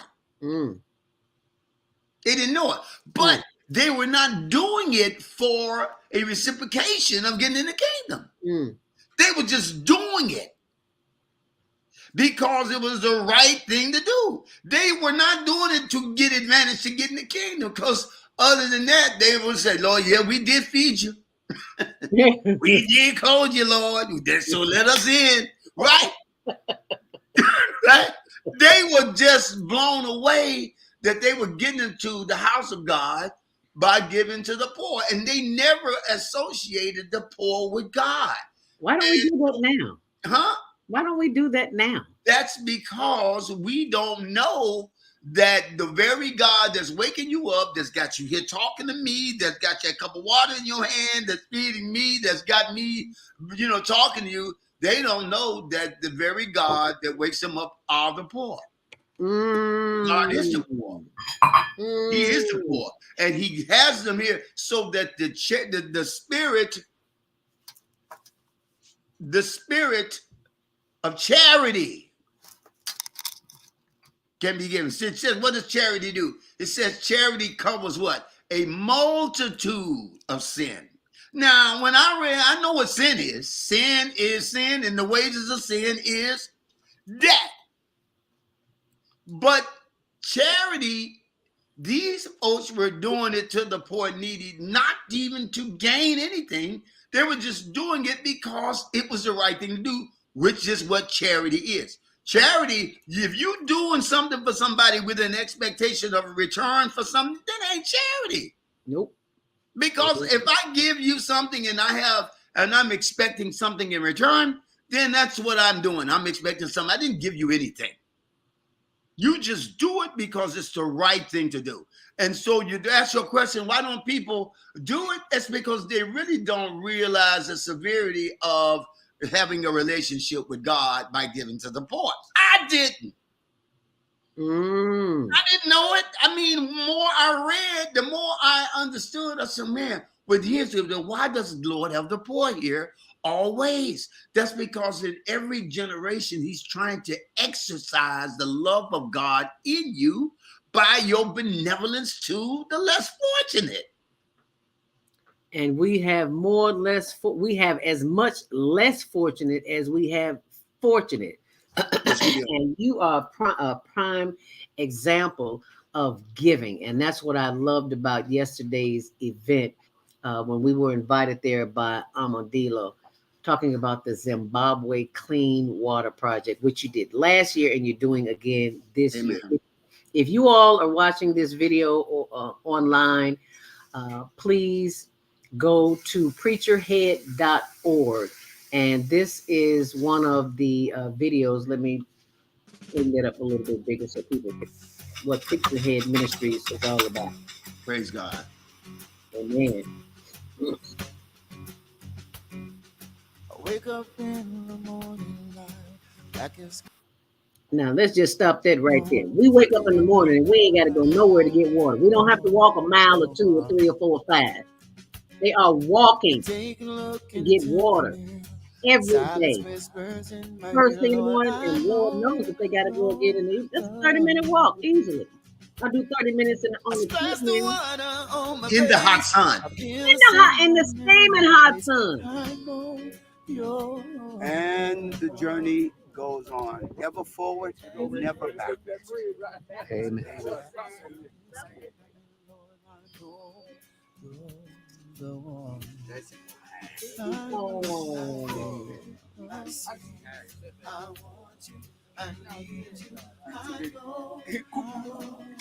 You talk about off the grid. That's Amadillo's voice you hear in the background. This village has 2,000 Source residents. of water today, what they have to deal with on a day-to-day basis, and the reason why we are coming to do what it is that God has us to do. What is this village called? Nothing. Shapunza, in the village of Shapunza, where there are over 2,000 human beings, men, women, and children. And this is the source of water in which these people are drinking right now out of there. This is where the 2,000 people have to come. And as you can see, the source is the water is coming out of the rock. But this is the only source that they have to get clean water. And as you can see, it's a clean, a relatively clean source of water. But it's, when it rains, then this turns to mud. Am I right? And when this turns to mud, but what they got to do is filter the mud out of the water. Then they can drink it. So this is a disparity and a water insecurity of major proportions. Is that not something that you never even know about? And I don't know how far she had to walk to get it, but we see she's got to fill that bucket up. And then first she has to clean it out, right? And then she has to fill it up, right? Like I said, during the rainy season, what you see here, and it rains for about 3 months, is that right? And it rains for about 3 months and off and on, right? But what happens is all of the dirt and the mud that you see goes into the water. And that's just an example of what you will see if you go to Preacher Head. Just want to let you know what we're doing and why it's necessary. And that is just one of the many videos. When you go to preacherhead.org, you will see more videos. And you also have some free downloads on that too. So be sure and check out preacherhead.org. How did that name come about? You know, I got to ask. You know, it's so everybody asks me that name. Why Preacher Head? And here's the true story. It's true. I was born in Little Rock, Arkansas, first of all. And there's a lot of Robinsons down there too, Sisters Elder. Oh, now I got a lot of folks down there in Arkansas. Okay, well, we need to talk. Wynn, Arkansas, as a matter of fact. Huh? WYNN, Wynn, Arkansas. Okay, Wynn, Arkansas. Okay, all right. The Preacher Head. I was a little boy, about 7, and I remember it. I go into church, and the old church mothers.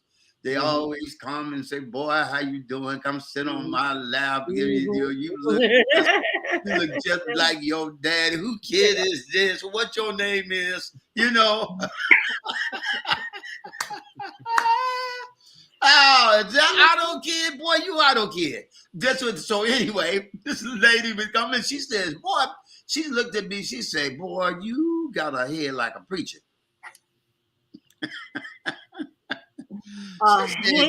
She said, "You got a head like a preacher, you little old preacher head. That's you, little old preacher head." That's what this elder lady said to me. She kept calling me, "You little old preacher head," and it stuck with me all my life. And now listen, didn't know I was going to be a preacher because if you open my opening monologue, I went through a lot of stuff, and it had nothing to do with preaching or Jesus. So I don't know when some of those periods of years that I was going through had the preacher head was far away from me in terms of my actions, what I was doing.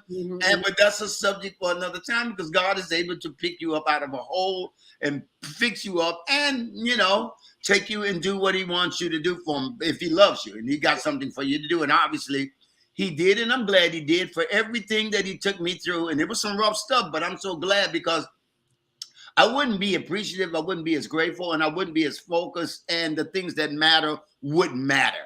I have some other things that I thought mattered. Nope. Serving is the only thing that matters, people. Serving, and serving. Whatever you got, God gave it to you. I don't care how many, whatever measure it is, how good you at it, how much of it is, whether it's money, power, influence, gifts, whatever, it's from God. It's a good and it's a perfect gift that's from God. That means that whatever gift you got, you can't make it even better than it is. It's a perfect gift. All right now. Right? But now, so I feel that the experience that God took me through has brought me here. Once I came up out of that hole, Sister Zelda, my priorities shifted right in place. Once I came out of that pit, my priorities shifted right in place. I tell you, that was a whole pit he brought me out of. And I wanted to live, first of all. I was glad to be alive. And I wanted to serve. I just wanted to serve. I knew I wasn't right, and I knew I needed God. But God showed me how much I needed him. Okay? And so once he showed me, I tried to seek him and find him. Went to, a bunch of churches, and I just didn't see the answers there. Nothing against churches, but I didn't see the answers there. I saw people preaching. I saw big choirs. I saw big everything and, organized religion. But most of them, I'm sorry to say, were charlatans. And I'm talking about the pastors. I don't have nothing against preachers, but I'm a preacher myself. And I don't like preachers. I know that's bad to say, but I don't particularly like preachers because we're the same crap. We're just like a plumber. If you're a plumber, Zelda, and I'm a plumber, then we get called on the same gig. You know the trade. You know the same tools. Give me this Allen wrench. Give me this, right? So we know it. And preachers, we got the same book. God is supposed to be our bosses. We should kind of be doing the same thing. And that's what I don't see. So that's what I don't see. So I don't have brick and mortar. I don't have a church, organized. I don't try to, I'll go and preach anywhere. However, I work for God, and I kind of believe that if we work for God, we got the same manual, so to speak, or some facsimile thereof, and we should kind of be doing and kind of saying the same thing. Okay, and that's where I find the discrepancy at. So, kind of separated myself and sanctified myself from it. Went to Zimbabwe. Brother brought me over there, and like I said, I washed up in that bucket for 3 weeks. Cold water. Oh boy, you don't know how dirty a bucket of cold water can get. Wash up in it. Clean. Boy, you'll be like, man, I didn't know I was that dirty. A bucket of you'll see. You need to know, in Mississippi, I had that experience, so it just ain't in Zimbabwe. Okay, but you know that with limited amount of water, a day's worth of dirt and accumulation. I don't care what you did yesterday. Wash up in the bucket. You want to see how dirty you are? You will see it. And so when I did that for the period of time, and I saw these folks walking for water, and I saw them doing this twice a day, 2 miles, twice a day before they get up to go to school. And it's the kids doing this and the mothers, right? Going to get the water, coming back to cook, to wash, to do whatever it is to do, then send the kids off to school. They walk to school, mind you. Walking to school another 5 miles, coming back after school. Before they do homework, they repeat the water process again. Go get the water, come back. And we think we got whatever homework, go to bed. Oh, you ain't got no problems. I'm living like a prince over here. And don't even know it. In my little small radiator apartment. Okay, and don't even know it. I'm telling you, the first time I went to South Africa, I came home. I was in my 20s then, so I didn't know I could have, but I didn't know that. Anyway, long story short, I wanted to sell, like we heard that lady testify yesterday, like the couple that sold their house and moved there. Yes. I wanted to come home and sell everything I had and move there because you feel the energy of the spirit and the work that needs to be done. You feel it. And you want to stay in that environment. Yeah. You want to have that on a daily basis. And it's not here in America. No, it's not, because the America is in a bubble. They have they're in a comfort zone. Yes. And they're in a world of comfort and creature features that they don't understand. Listen, what was killing me was even with the rigorous routine of doing it every day, the children were laughing. The children were smiling and running around. And they feel like it's like everything is great. I'm talking about from day in and day out. Everybody's good with this lifestyle. Yeah. And I'm like, you know, and I'm thinking, man, if my kids would go through this for 1 week, it would be a wrap. They would not be me either. I was like, hey, look, I need to get back to the States because I can't live like that. It is a culture shock.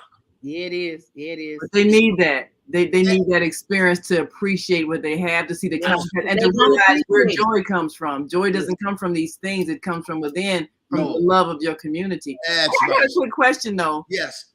When the rainy season comes, do they have an apparatus to catch the rainwater? My father used to use this expression. He always used to say, you got to catch your water while it's raining. Yeah. And so I'm figuring it came from cultures where you have to catch your water while it's raining. So do you have rain catchers? What you do is rainy season is just ending over there now. It rains for about 4 months straight, off and on. So the water is there, but the financial well-being of folks is such that you can't afford the basin to catch the water. You understand? Listen, the average salary of a Zimbabwean, a professional. Let's just take a principal of a school. You know what that average salary is? It's about $220 a month. Wow. Yeah. Now that's a professional. Wow. That's them went to school, educated, la la la. So you're looking at my point. You get my point? So what am I worth? What's my priorities? With that eating, it's like, look, this. It's just too much. I mean, it's just too much. But if you've got a heart of God, if you got a conscience for those that are, in need, this will make a difference how hard a guy you are. The thuggish guy, drop him over there. He's going to not be the same when he gets back. I don't care who he is. That sounds like a good rehab program. Look, I'm trying to tell you, you got ungrateful kids, drop them off in Zimbabwe for a week. Yeah. And bring them back. Yeah, they have a whole new. Oh, mama, what? I love you so much, mama. Mama, I did my homework, mama. I just trust me. Drop them off and pick them back up, and I guarantee you, they will be obedient. Yeah. Okay. So it changed me in a paradigm shift way.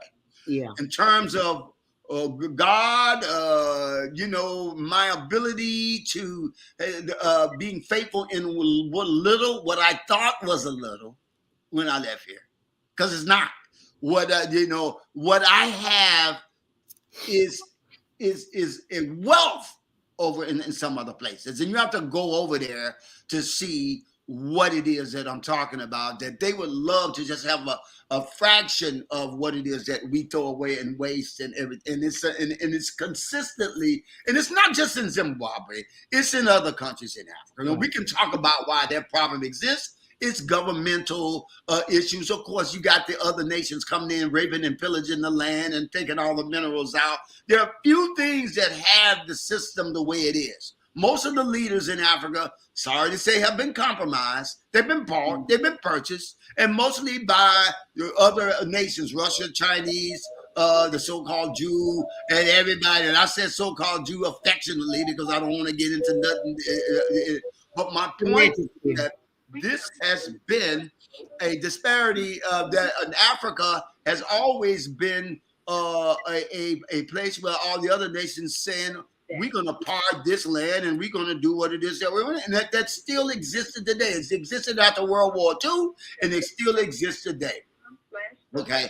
Africa, you would think that the wealthy, and it is the wealthiest land on the planet. And that video showed us that yesterday. I was so glad that my husband could see that, because he thought that Africa was a big ghetto, and it's man. We have got to Listen, come. let me tell you something. We've only got 60 seconds here because let me say this right quick, because I don't want the people on the switchboard to get cut off. If you're on the switchboard right now and you want to speak, we're going to do an after show at 9 o'clock. Please press 1 right now. Press the number 1 and we'll be able to pull you up because the switchboard on Blog Talk will cut you off if you don't press 1. So press 1 now.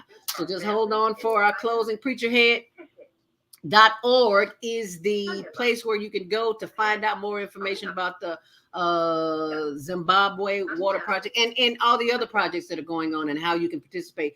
Give us a quick 30-second closing, if you would, Preacherhead. Yeah, look, all I can tell you is this. I will quote the Proverbs 19 and 17, and I'm out of here because I got to go do a funeral. Okay. Proverbs 19 and 17 says, he that hath pity on the poor lendeth unto God, and that which he gives, he will repay him. What? I need to get God in my debt. Who wants you? You want God to owe you something? Listen, we know we owe him everything. I need him to owe me something. So what do? I give to the poor so I can have a debt for God to pay me back. And when God pay you back, you know, people won't pay you back. But if God pay you back, you know you're going to be straight. You're going to be straight because you're already straight. Just don't know it. I love y'all. Thank you so much, Pastor. Amen. Amen. All right, we'll see you soon. Thank you so much. Stand up for power. Thank you for coming. We look forward to seeing you again. Amen. All right. Amen. Preacherhead.org is the place to go. If you are on the switchboard, press 1 right now so that we can keep you here and continue the after show with Monday Morning Mindfulness as we remind you of where you are here on The Female Solution. You just hold on 1 second and there she goes. The Female Solution Global Radio TV Show invites you to an invigorating conversation with our team of hosts Monday through Friday, 7 a.m. to 9 a.m. Central Time. Start your week with Monday Morning Mindfulness with Zelda Speaks. Tuesdays, Self-Cell Care with Jody Susan. Wednesdays, Repairing Broken Families with Naima Latif and co-host Kareem Hamid. Thursdays, Soulful Solutions with Dr. Debbie Green. And Fridays, Health and Wellbeing with Beata. Saturdays, tune in 12 noon to 2 p.m. Central Time. First Saturday, Success Strategies with Jana. Second Saturday, Wendy Williams Esquire on relationships. Third Saturday, Move Around with Deborah. And fourth Saturday, Wisdom with Mama D. Join us Sundays, 7 p.m. to 9 p.m. Central Time for Soul Purpose Healing with Beata. Call in and comment 515-605-9325. Press 1 to speak to the host and be a part of the solution.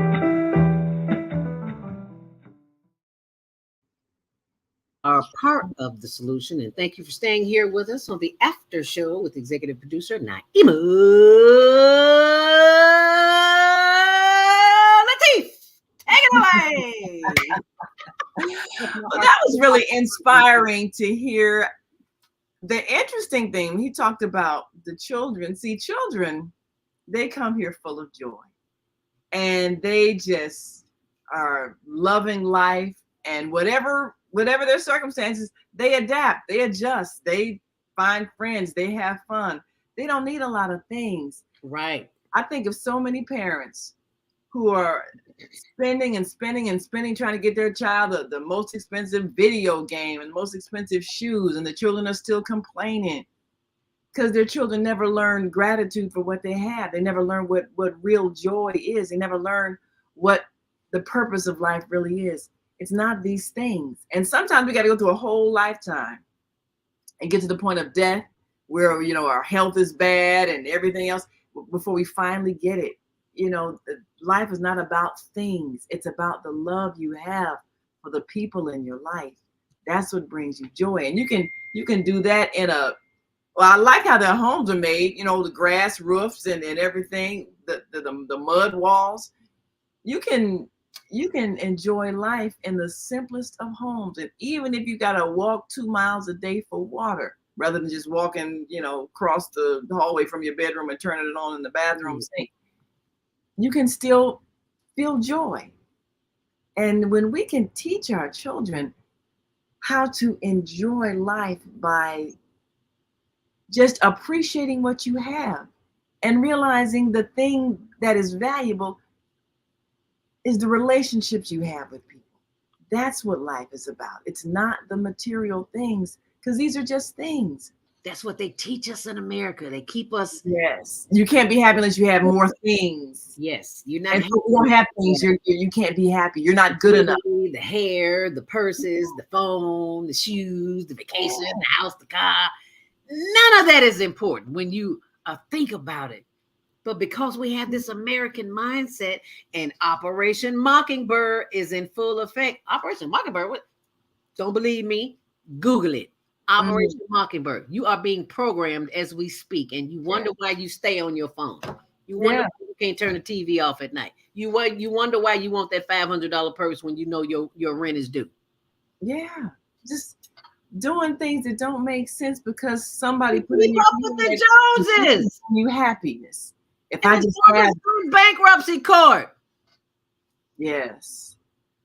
But what's also sad when people go bankrupt and then they commit suicide because they think their life is over because they don't have things. Yeah, no one will love me because I don't have money. I don't have a job. I don't have a title. It's so sad. It's such an illusion. And then you see places where people look like they have absolutely nothing, but there's so much joy. And you wonder, how is that possible? How are children laughing? Nothing. Children here can't even laugh because they can't even go out and play because they're worried about getting shot. Right. So what does that tell you? What lesson do we need to learn about life? What is really important? Nothing is important except the love, because with that, you will appreciate everything you have. You'll see the value in what you have, and you'll share what you have. So if everybody has the same basic things, nobody's feeling deprived, nobody's feeling poor, because I mean, everybody's got the same thing. Everybody living in the same, mud house with a grass roof, everybody walking 2 miles to get the water. So there is no sense of deprivation. This is our lives, and we get together, we enjoy each other's company, we play games, we work together, and it's a community. And if you ever have that experience where you go someplace and they're living that basic life, but there's so much joy, it's like a light bulb goes on in your head. This is what life is about. It's not all these things. It's not, my mortgage, my car payment, my phone payment, my internet bill. It's not that. It's the people that I love, and it's the joy we share wherever we are. That's what life is about. That's what it's for. So if we want to really experience joy, we'll take all our things that don't really have any meaning and share them with people who need them. And then we can feel, like he's saying, how do you give to God? Well, all of us are individuated expressions of God. So if you want to serve God, then you give to those who will appreciate the things that you have that you are hoarding and you don't really need. You have extras of all these things. We got food we throw away by the buckets full every week. We have things that we gave, we would feel that joy because we're sharing and we're bringing joy to somebody. That's where the joy comes from. So if you're not involved in some type of organization that's giving, get involved. If you got a problem, if you're going through a depression, if you're sad, maybe your relationship is ending, maybe your job and you feel bad, if you want to bring the joy back to your life, get with somebody who's giving to those who would appreciate, whose life would be changed. You'd be surprised. Somebody who hasn't eaten in 2 days and you bring them some food, you've changed their life. You've given them hope. You've given them joy. You've given them peace. You've done something that made a difference. And you'll find that it changes you on the inside. Because you're taking the focus off of yourself. Yes. And putting it somewhere else. And that's how you get out of that mental state of depression. You change your focus, change your life. It's just that simple. That's simple. Oh, we got to get some calls, Naeem. I forgot. We got so many hands up on the board. And we running off. I forgot. We get so wrapped up into this. We're going to take some calls. 779-801. You are live on the Female Solution. Grand Rising. What's your name? Where are you calling from? Greetings. This is Maika. Maika. Wonderful, Maika. Thank you so much for calling. I know you're doing well. Listen, we got something in common. We always do. My family's from Winds, Arkansas. Girl, stop. Small world. Oh my goodness. Wow. There we go. Yes, we do. Kin folks. Okay. I know it was something I liked her immediately when I first met her. I was like, oh, that Monica, she all right. She got that Arkansas vibe. That's what yeah, she got that Arkansas vibe. In Arkansas, yeah. The town about 3, 4, 5 blocks long. Yeah. It's a little bitty town. Have you been down there? I've been there once. Oh, okay. I've been there once. Every other summer. Yeah, well, next time. So we gotta compare notes. Yeah, and next time you go, maybe we need to go together. Yeah. I like a road trip. Anyway, I like it down here in the south. Yeah, I love the South. As long as you know we gonna drive or we gonna take Amtrak, because I am not flying. We're gonna drive, girl. I don't have to fly. Yeah, yeah. We won't be in a hurry. So No, we ain't in no hurry. Yeah. Enjoy the road. I want to enjoy the scenery. Yes, ma'am. I want to enjoy it. Wonderful. You know, I just lit up what you said. I'm going to win. I said, what? Let me call this girl. Well, I've been enjoying giving. I've been giving out the IAM African American History Calendar all month, and it's been a joy taking it to schools and superintendents and teachers and saying, wow, you know, like they say, I'm always looking for something to tell the children about, you know. Yes. In history. And I went to one school last week and gave out some calendars, and then now the superintendent said, well, we're going to announce it every day on the intercom. Oh, wow. Wow, that is great. And it's been a joy, you know, knowing that children are getting their history. Yes. Perspective for the foundation for all children, for all people. We have to have a foundation, a truth about who we are, where we are, and how we got here. Yes, ma'am. And then we can plot where we're going from here. Yes, ma'am. So it's been a joy. So your guest was saying service is the great. We heard some about service being the greatest gift, or something like that. But I agree with him. I didn't hear what he said, Naima, when you asked him about rain barrels or catching the rain. Well, he said he was talking so fast. Well, he said that financially they can't afford the big basin where you'd be able to use to catch the rain.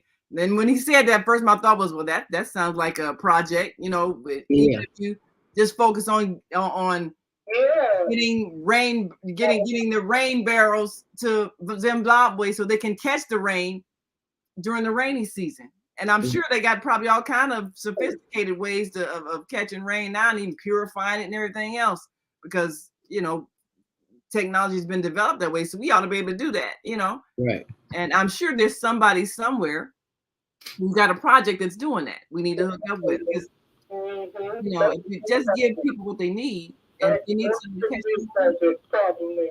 Right. Absolutely. All right, my sister. How are you, Naima, today? Oh, fantastic. Blessed and grateful. Just living life and enjoying every moment. And thank you so much for that calendar. You know, we were talking on my Three Black Moms show yesterday, how during Black History Month, they basically give us the same 5 people, you know. Yep. Harriet Tubman, Frederick Douglass, what's his name?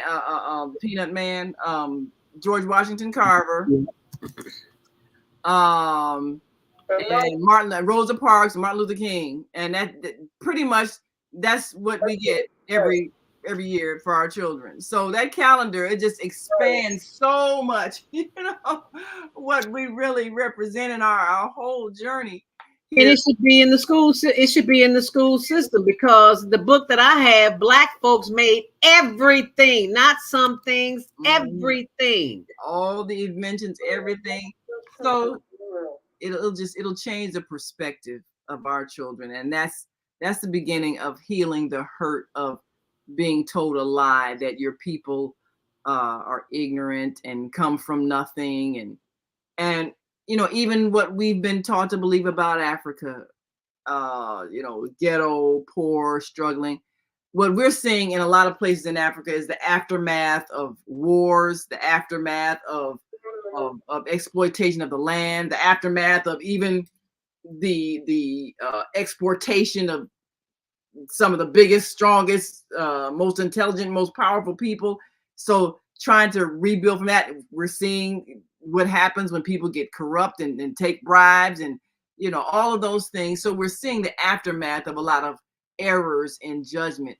But the place is beautiful. God has blessed that place. We just need to get our relationships together so that we can share things, so we can replenish what's there and empower the people to live the kind of lives that they're capable of living. But we need to definitely let our children know that they come from greatness. So you did a fantastic job with that calendar, and that's really going to be a powerful educational tool. Yeah, because that needs to be everywhere. And, I was looking at Nzinga last week, and she reminded me of you, Naima. Actually, Naima would really been able to play that part.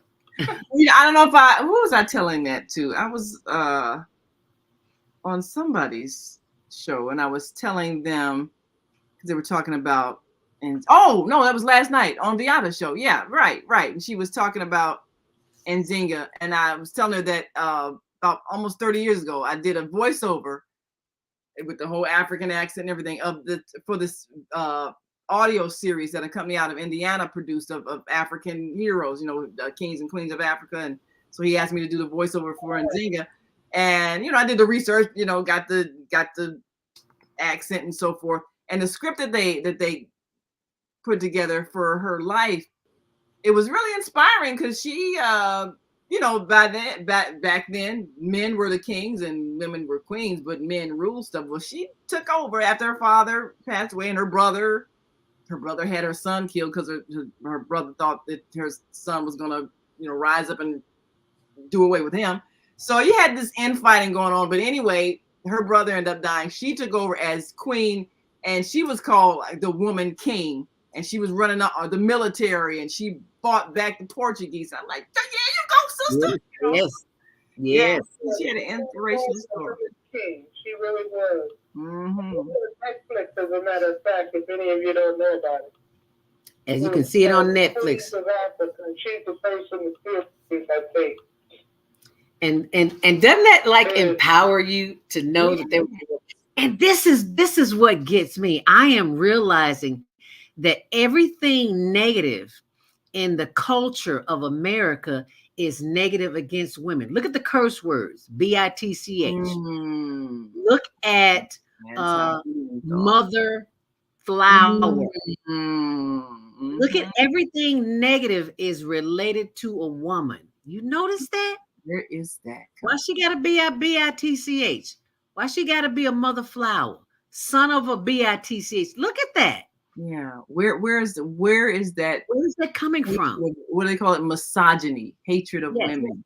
Yes. Where is that coming? You hate women, but you act like women. And it was saying how we focus on racism a lot, but classism is a greater problem. Yes. Than racism. Yes. And we have to start focusing on classism because that's what keeps us apart. Yes. Somebody thinks they're better than somebody else. And that's a European concept. That's how the Europeans say, oh, I'm better than them, so they need to come over here and do my work for me. Right. Classism more than racism. You think you're better than somebody. I think I need to do a show on the isms. You just have different qualities and attributes and talents and abilities. That's about it. So everybody's equal. Right. Thank you for that, Naeem. I think I'm gonna do a show on isms. Mm-hmm. That would be good. That's a good Yeah. Racism, classism. Yeah.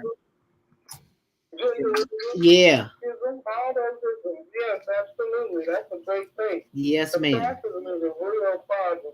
Yeah. Big time. You saw that in the Queen Nzinga show. Right. So y'all be sure and go check that out on Netflix. Queen Nzinga. Right. Yeah. It's called African Queens. That's what it's called. African Queens. Yeah, the movie African Queens. Alrighty, it is 9:18. We got to get a few more calls. I'll leave your line open, Micah, if you want to continue to comment. But we got to try to get a few more calls before. Alrighty, hold on. Let's go to the phone. 312-848. You're live on the Female Solution, Grand Rising. What's your name? Where are you calling from? This is Rashida. Rashida, Grand Rising sister. Thank you for calling. What's your comment or question?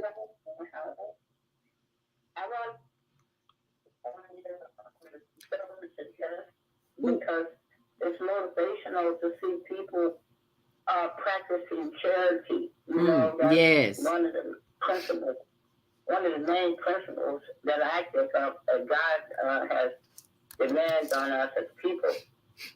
But speaking of history, I was surprised. I saw a documentary. I know that media and all that is very essential. But I saw a document Gary Abraham Lincoln, and since his President's Day, and he was our first president, I think that ISM program that you're speaking of creating is an excellent idea, because in school now our children is learning not only that it's okay to be bisexual, it's okay, it's socially to be homosexual. And President Lincoln, they had announced on the educational program that he had 3 boyfriends and put in his wife and 4 children. So, and the school was learning that. I think that they should learn more about what you're speaking of on the isms, because for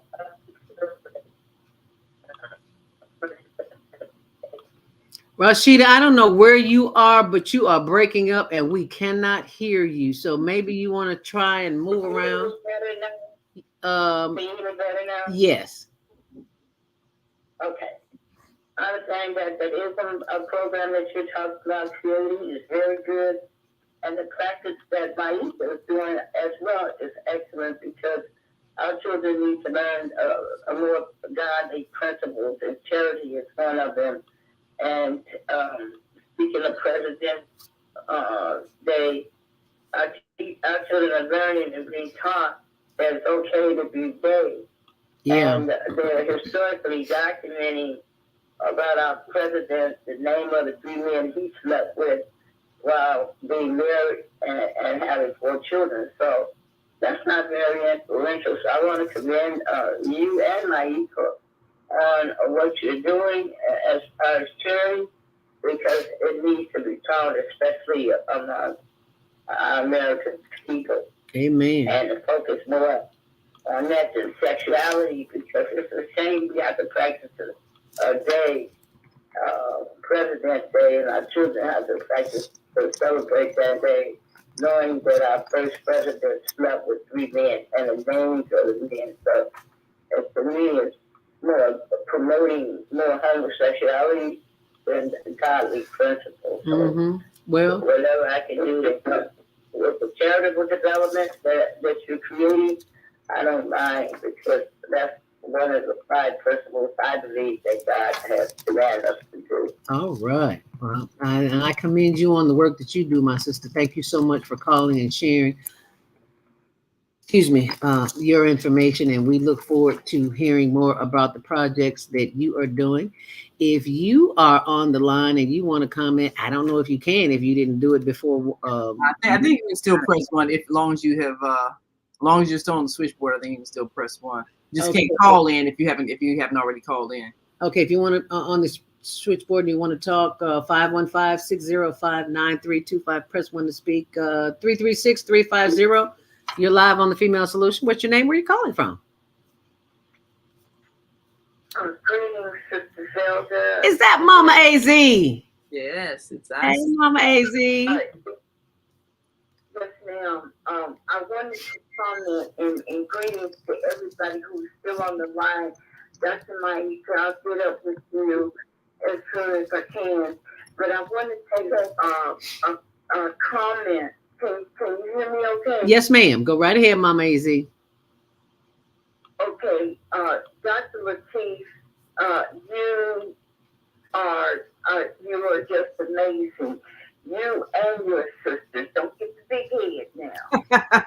Yesterday, I was so proud of you and your sisters. You're like a vortex, a triangle, the triad.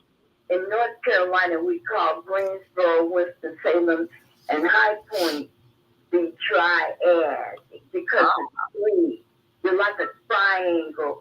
And I was thinking to myself how wonderful it would be if my sister and my brother, they're both still on the planet. I have one that's on the other side, Shirley. But anyway, you tickle my heart because of how you put information together. And I really do give thanks to your parents, and you chose those wonderful human beings because I know they had a lot to do with your development, you and your sisters. And I just wanted to share that, how it makes my heart be able to see you like the triangle and you're working together. And I want to get that book, The Inventions. I want to get that book and the calendar, Dr. Maisha. So thank us. That's all I needed to say. You tell your sisters how awesome. I am so proud of you, and I am grateful that I had the opportunity, Dr. Lateef, to meet your husband. Because if I had not met him, then you know what I mean? This would not be, this reasoning would not be. So I give thanks to the Most High that I'm still on the planet and I can benefit from the jewels that you leave, that you drop, that you share. Peace. Thank us. Thank you. Thank us, Mama AZ. Thank you so much for calling in and for sharing that. Yes, and we do celebrate. Is it the right video, Naima? Let's see. That's one of Mary Hart. Let's see which show is this. Oh, that's just one of the shows. Black People Too Loud in the movie theater. That was Okay. Yeah, but yeah, Three Black Moms. Yes, coming on every Sunday, 5 p.m. Central, 6 p.m. Eastern, and we have a lot of fun. You know, in the opening montage, you see my parents. I think it's a wedding day picture of my parents, and then a picture of us, and I think I'm like 3 years old, and mother sisters like 7 and 10, and we're still on our front porch.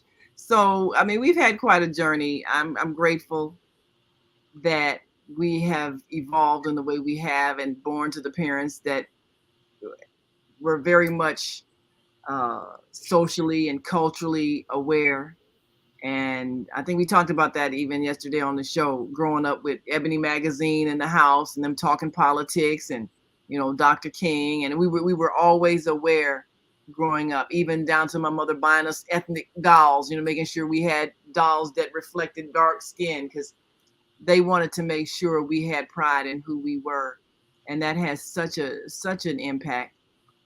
If your home is nurturing and giving you positive self-identity, you have the strength to face whatever comes on the outside because your foundation is already strong.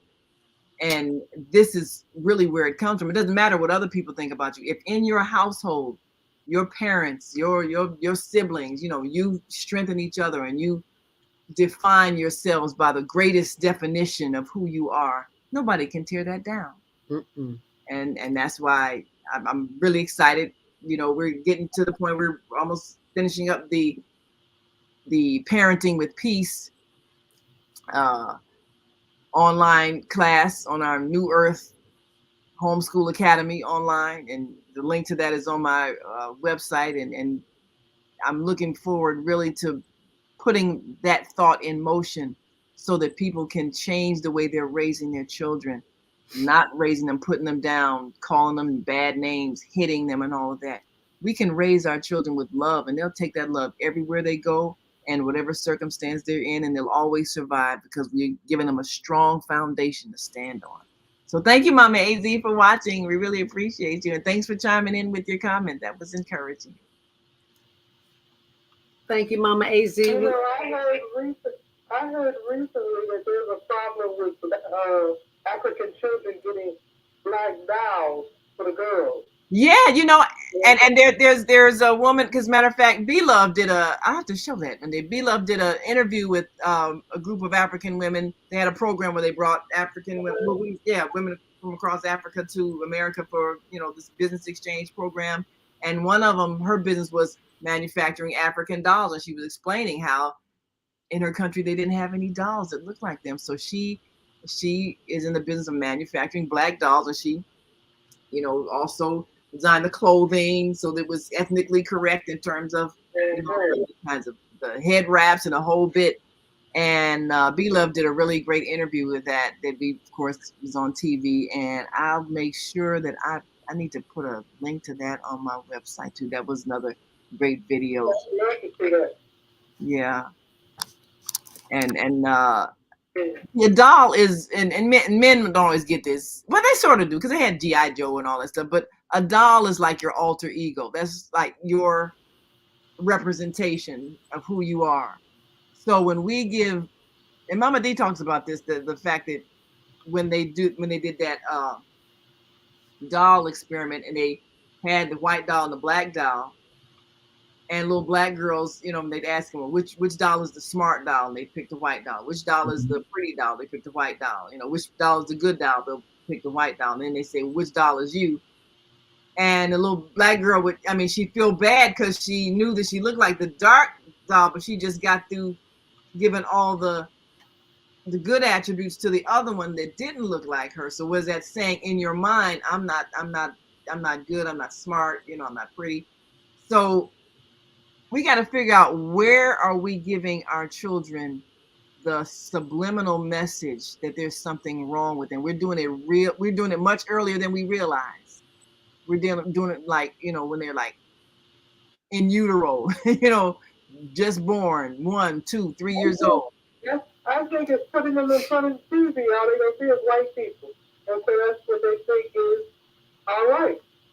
Every time you look, it's the white people on the TV for everything. Yeah. You grew up, you hardly even see no black people on TV. Oh, I remember Kim Weston was telling me, she said that when they went to make the movie about the Tuskegee Airmen, one of the problems was nobody wanted to make a movie with the cast of all black people. And I thought to myself, wow, all we see is cast of white people. Wow. But I think that's where it begins at. Yeah, that's the thing. When you never see yourself, and even when you see yourself, it's always from somebody else's perspective. Because I think we talked about that a little bit on the show yesterday too. The fact that every time they make a black movie about a black hero, they always want to put it from the white man's perspective, and as if we should see ourselves from their eyes. That's why we should never, ever, ever use terms that other people use, minority.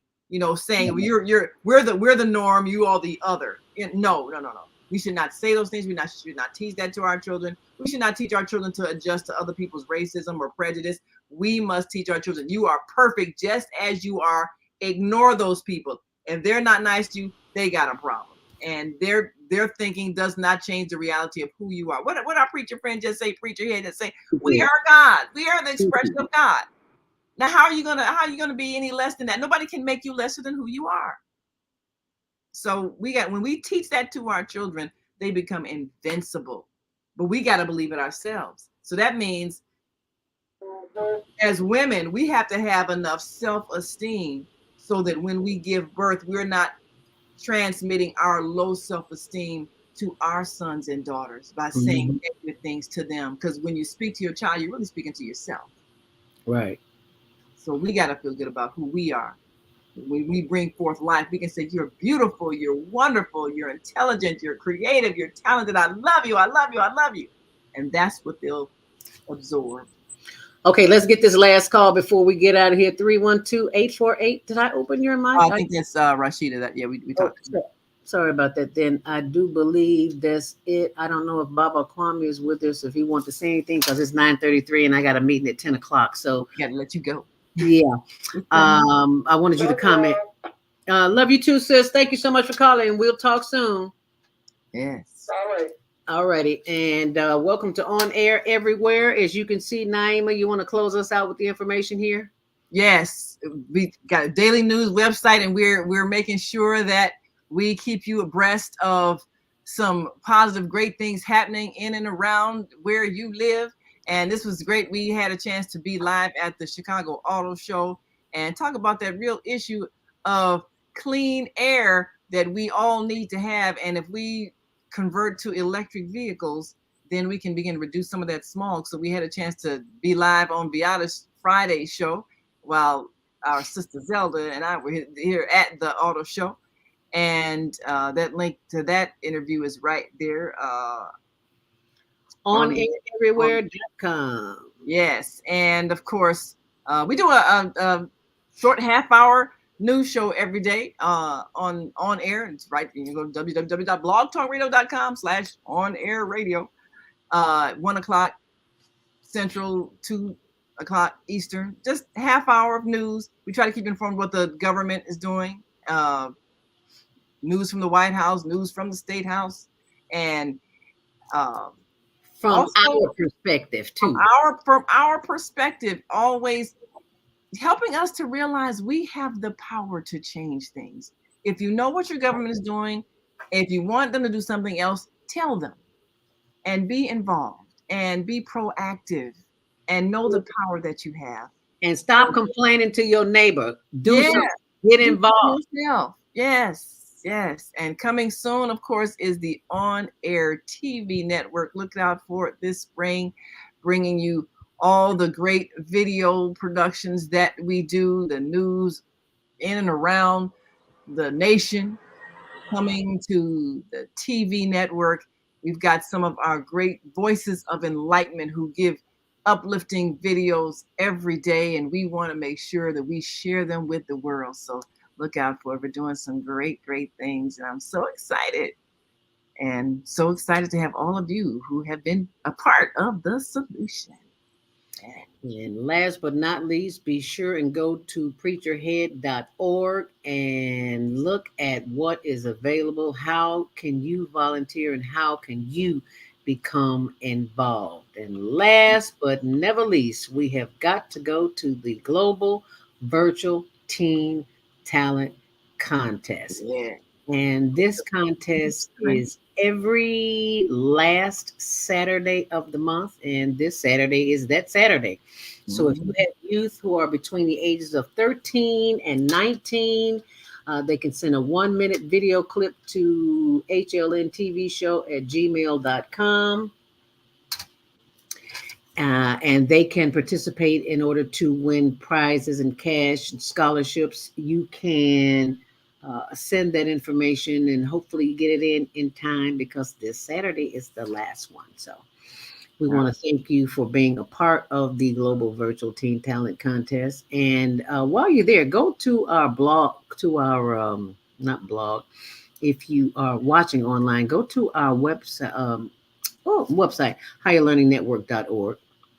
But go to our second page, HLN TV show, and click on that and sign up so you can stay in the loop as well. We want to thank you so very much for being a part of this Monday morning mindfulness. Hurt people, homeless people, hurt people. Be sure and share this video with someone, because somebody somewhere needs to see it. We thank you. And we ask you to take care of yourself and do something special for yourself, and keep our former president, Jimmy Carter, in prayer. He is 90-something years old. 98, yes. Oldest living president, 98 years old.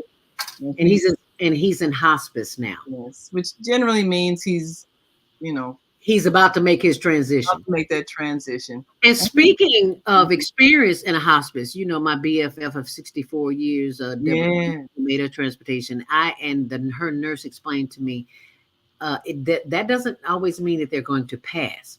They are simply in a place where they can get quality care that you don't normally get in a hospital. There's somebody with you 24/7. I love it. So it's like hospice is the bomb.com. It's not a death sentence, because she explained to me people live 5-10 years afterwards because they get better care. Right. The nurses at the hospital are worn out. One-on-one care. Yes, that's what hospice is. One-on-one care, and it's one-on-one peaceful, and their body gets a chance to rest. Yes. Yeah. And the website that's on the screen, chicagotribune.com. I'll put that because it's a little bit too long to read for those who are listening. You can check it out. It'll be on my blog, zeldaspeaks.wordpress.com. So you can get all the updates that you need. So I want to thank you so very much for being with us here today. Remember to do something special for yourself. Join us tomorrow morning. Jody Susan on the Female Solution Self-Care. We will see you back here then. Until then, stay on purpose, stay empowered, stay tuned to more of Higher Learning with Zelda Speaks and Naima Latif. The Female Solution Global Radio TV Show invites you to an invigorating conversation with our team of hosts Monday through Friday, 7 a.m. to 9 a.m. Central Time. Start your week with Monday Morning Mindfulness with Zelda Speaks. Tuesdays, Self-Care with Jody Susan. Wednesdays, Repairing Broken Families with Naima Latif and co-host Kareem Hamid. Thursdays, Soulful Solutions with Dr. Debbie Green.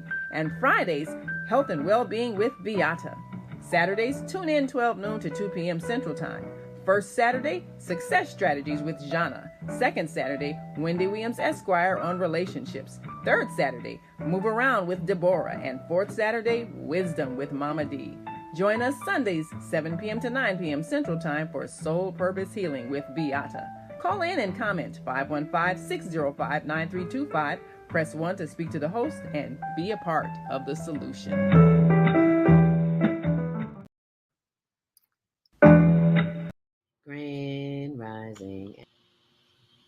Grand Rising, and thank you so much for joining me. I'm your host, Zelda Speaks, the stressologist. Any stress in your life? Well, most of us do. Unfortunately, we don't know what to do with that stress, especially as it relates to worry. I was once a worried about everything, and I finally figured it out with some training.